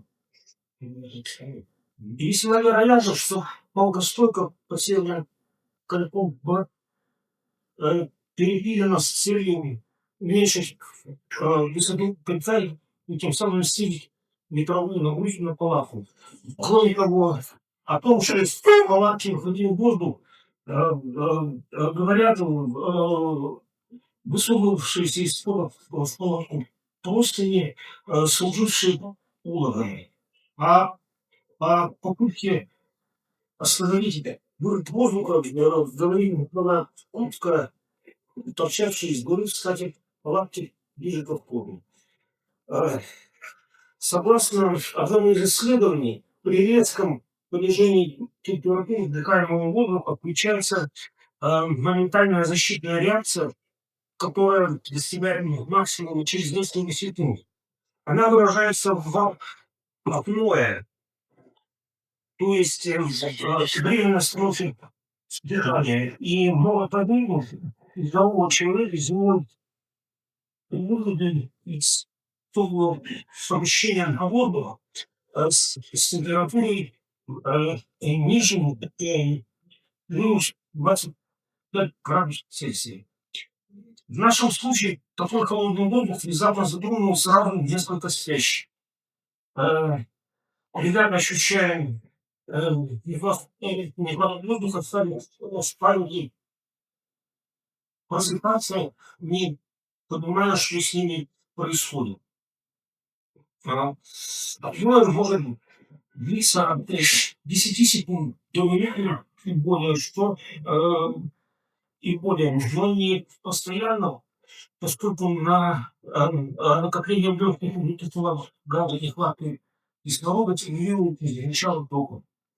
За минуту при скорости бега 15-20 км в час для обычных людей можно преодолеть расстояние 250-300 метров.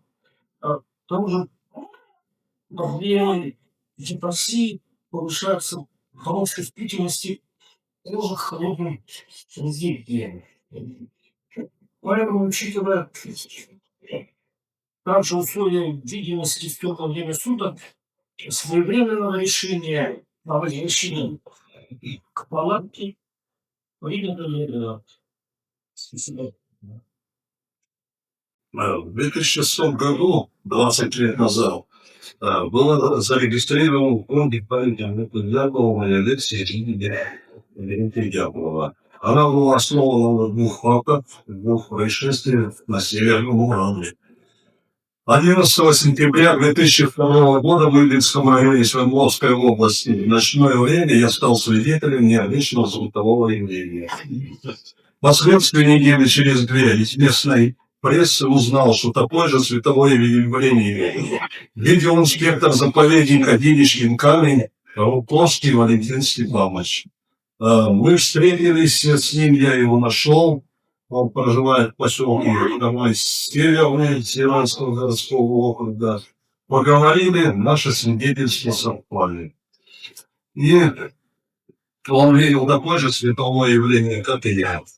Я приложил эти факты, эти свидетельства к материалам следствия по делу гибели друга Дятлова. И многие необъяснимые действия и травмы дятловцев стали объяснимыми. Да, так и родилась вот эта версия. Ее суть. Дятловцы на перевале случайно встретились с НЛО, который произвел посадку на перевале. Этот объект был светящимся, похожим на Луну. Он проявил агрессию к дятловцам. факторы агрессии. Первое. Целенаправленная на человека ударная волна шириной 10-15 сантиметров. Не круговая, классическая такая, которая идет из источника взрыва, а целенаправленная на человека. Вместе с этой волной человек получает и высокую дозу радиации. Причем в этом диапазоне. Ну и третий фактор – это снотворное отравление через 4-4,5 часа после отлета НЛО из точки приземления. Эту трагедию с группой Дятлова условно можно разделить на 5 этапов. Первое. Действия и поступки дятловцев на перевале, установка палатки, фотографирование дятловцев, летящего этого НЛО, и агрессия НЛО. 3 дятловцев травмированы целенаправленным ударной волной, типа Бриё, Золотарев, Дубинина. Второе этап. Эвакуация раненых с перевала до леса, до кедра. 1-1,5 заняло это. Никакой паники не было. Дятловцы на одеяле несли типа Бриёля, который был без сознания. Это было героическое спасение раненых товарищей в крайне тяжелой опасной обстановке. 3 этап. Борьба за жизнь раненых товарищей и за свою жизнь в районе Кедра. Примерно 3 часа. Укрыли в снежной пещере раненых от холода. Вели наблюдение с Кедра. О том, не закончился, мы делали НЛО. Кто лазил на Кедр? Все 5 лазили. Те, которые потом нашли на поверхности. 4 этап. Гибель 5 дятловцев от снотворного отравления и замерзания. Через 4,5 часа после посадки это НЛО улетает, но оставляет снотворное отравление. От снотворного отравления 5 дятловцев уснули, 2 у костра, 3 поползли по лавке. У Дорошенко и Зины Коломогоровой вышла пена изо рта от этого снотворного отравления. Ну и, наконец, 5 этап – борьба за жизнь последних оставшихся в живых Золотарева и Колеватова. Вот об этом 5 этапе я сегодня хотел бы рассказать поподробнее. Первые 4 я освещал много раз здесь. О том, кто и зачем делал настил из 15 жердей, ложил ветки на него, этот настил, и на ветке уже одежду с трупов Дорошенко и Кривонищенко. Порой понимание начинается с удивления. Мое понимание о том, кто и зачем делал настил из жердей в районе Кедра, тоже началось с удивления. Удивление беспредельным походом группы Сергея Собрина в феврале 1959 года. Группа была из Жуки, их было 9 человек. Они шли в поход на приполярный Урал, 1 категория трудности. Группа шла вперед к цели несколько дней. Ночью у них сгорела палатка. Не повезло. Надо поворачивать назад в Жилью. Но группа, вопреки логике и здравому смыслу, идет вперед к цели. Меня удивило, какой же должен быть сильный лидер, командир этой группы, и какой сплоченной должна быть группа, чтобы вот так поступить. Я сам много лет работал горным мастером и понимаю, что это был очень сильный коллектив. Как они ночевали-то без палатки? Выбирали вечером место, где был глубокий снег, ложили в ряд лыжи, на эти лыжи ложили лапник, укрывали эти ветки брезентом, у них часть брезента осталась, не сгорела от сгоревшей палатки. Ну и засыпали этот брезент снегом. Потом снежные работы. Выкапывали под этим сооружением снег, получалось 3 стены снежные, одна открытая. Убирали снег возле этого сооружения и разжигали перед этим помещением. Можно снежным блиндажом назвать, можно снежной берлогой это помещение. Ну и разжигали там костер, и на этом костре уже варили ужин, и тепло от этого костра давало им возможность ночевать. Конечно, качество сна было значительно хуже, чем в палатке, но все-таки несколько часов в относительном тепле они ночевали там. Цель похода была достигнута. Все остались живы и здоровы. Этот беспримерный поход был недооценен в свое время, так как его заслонила трагедия с группой Дятлова. Вы помните, что и Соболин, и многие его из группы участвовали в поисках Дятлова. Так, вот я вернусь на 2 февраля на утро. В группе Дятлова. В снежной пещере из 4 остались живых только Золотарев и Колеватов. Ибо Бриньоль и Дубина умерли от смертельных травм. Оставшиеся в живых ждут прихода товарищей. Не дождались. Золотарев и Колеватов вылезают из снежной пещеры. Что видят? У потухшего костра замерзли Дорошенко и Кривонищенко. Делают вывод. Костер выжигать нельзя, погибнем. Поползли к палатке. Что видят? 3 замерзших. Дятлов, Слободин, Колмогорова. Делают вывод. Палатки нельзя, погибнем. Что делать в этой ситуации? Вот они решили делать снежную берлогу, аналогичную тому, что делала группа Согрина.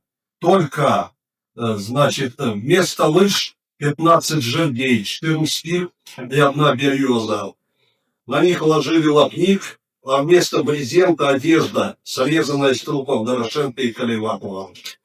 Им не хватило одежды для укрытия лапника. Они раненые вывелись из силы. Помните, у Золотарева 5 ребер сломано, Колеватов нога травмирована. Решили залезть снова в снежную нору, отдохнуть, отогреться дыханием, а потом уже вытащить трупы Дубининой и Типа Бриньоля. Типа Бриньоль был хорошо одет по-зимнему. Валенки, полушубок, шапка-ушанка, меховые рукавицы. Все это можно было снять с него и одеть на плохо одетого Колеватова. Снять одежду с Дубининой и закрыть этой одеждой лапник. Потом уже засыпать снегом и продолжить сооружение этого снежного блиндажа. Семен Золотарев был не только опытным туристом, он был опытным фронтовиком. Он знал, что в сложной боевой обстановке бойцы использовали не только оружие своих погибших товарищей и врагов, но и одежду. Он знал, что при перетаскивании трупов волоком к месту захоронения волокли эти трупы, привязав веревку к ногам этих трупов. Одна из загадок гибели группы Дятлова. То есть зачем перевязывал ногу Дубининой рукавом Сергея Дорошенко? Может быть только одно логичное объяснение. Этот рукав, это буксир, чтобы вытащить на поверхность из снежной норы трупы Дубининой, а затем и Типа Бриньоля. Итак, Золотарев и Колеватов снова залезли в снежную пещеру. Не выполнив то, что спланировали и задумали. Они уже это не смогли сделать. Вывелись из сил, так и остались там в снежной пещере до конца. Уже замерзая, рядом с трупами Типа Бриньоля и Дубининой, Золотарев пытается сделать запись в блокноте. Думаю, что он хотел сообщить об опасности, об агрессии НЛО, но не успел ничего записать. Он погиб в свой день рождения, 2 февраля. Сегодня ему, кстати, день рождения.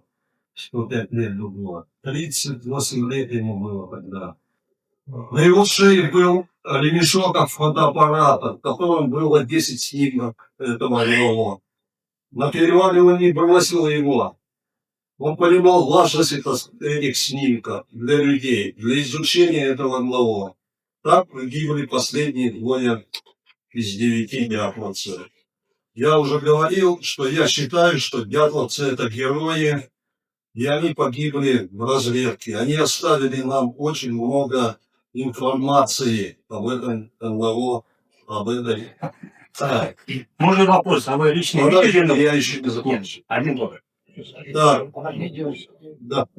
Одна минута буквально. Вот вчера, 1 февраля, исполнилось 15 лет докладу доклада Валентина Герасимовича Якименко на конференции Фонда памяти группы Дятлова. 15 лет. Это надо. Он рассказал о том, что дятловцы ночью сами сфотографировали какой-то летящийся, светящийся объект. Это было сенсацией в то время, революцией в расследовании этой трагедии. В дальнейшем он с помощниками исследовал на современном оборудовании фотопленки дятловцев и выяснил, что дятловцы сняли этот объект 31 раз, 31 кадр, 5 фотоаппаратами. Дятловцы сами сняли своего убийцу. Мое мнение, что вот это вот исследование Якименко, находка и исследование кадров, ну вот этими действиями, вот этой находкой, он сделал больше всех нас за 20 лет, что мы тут сделали в фонде памяти группы Дятлова. То, что сняли дятловцы, это убийца группы дятловцев. И почему-то об этом последние 10 лет стараются не говорить в средствах массовой информации.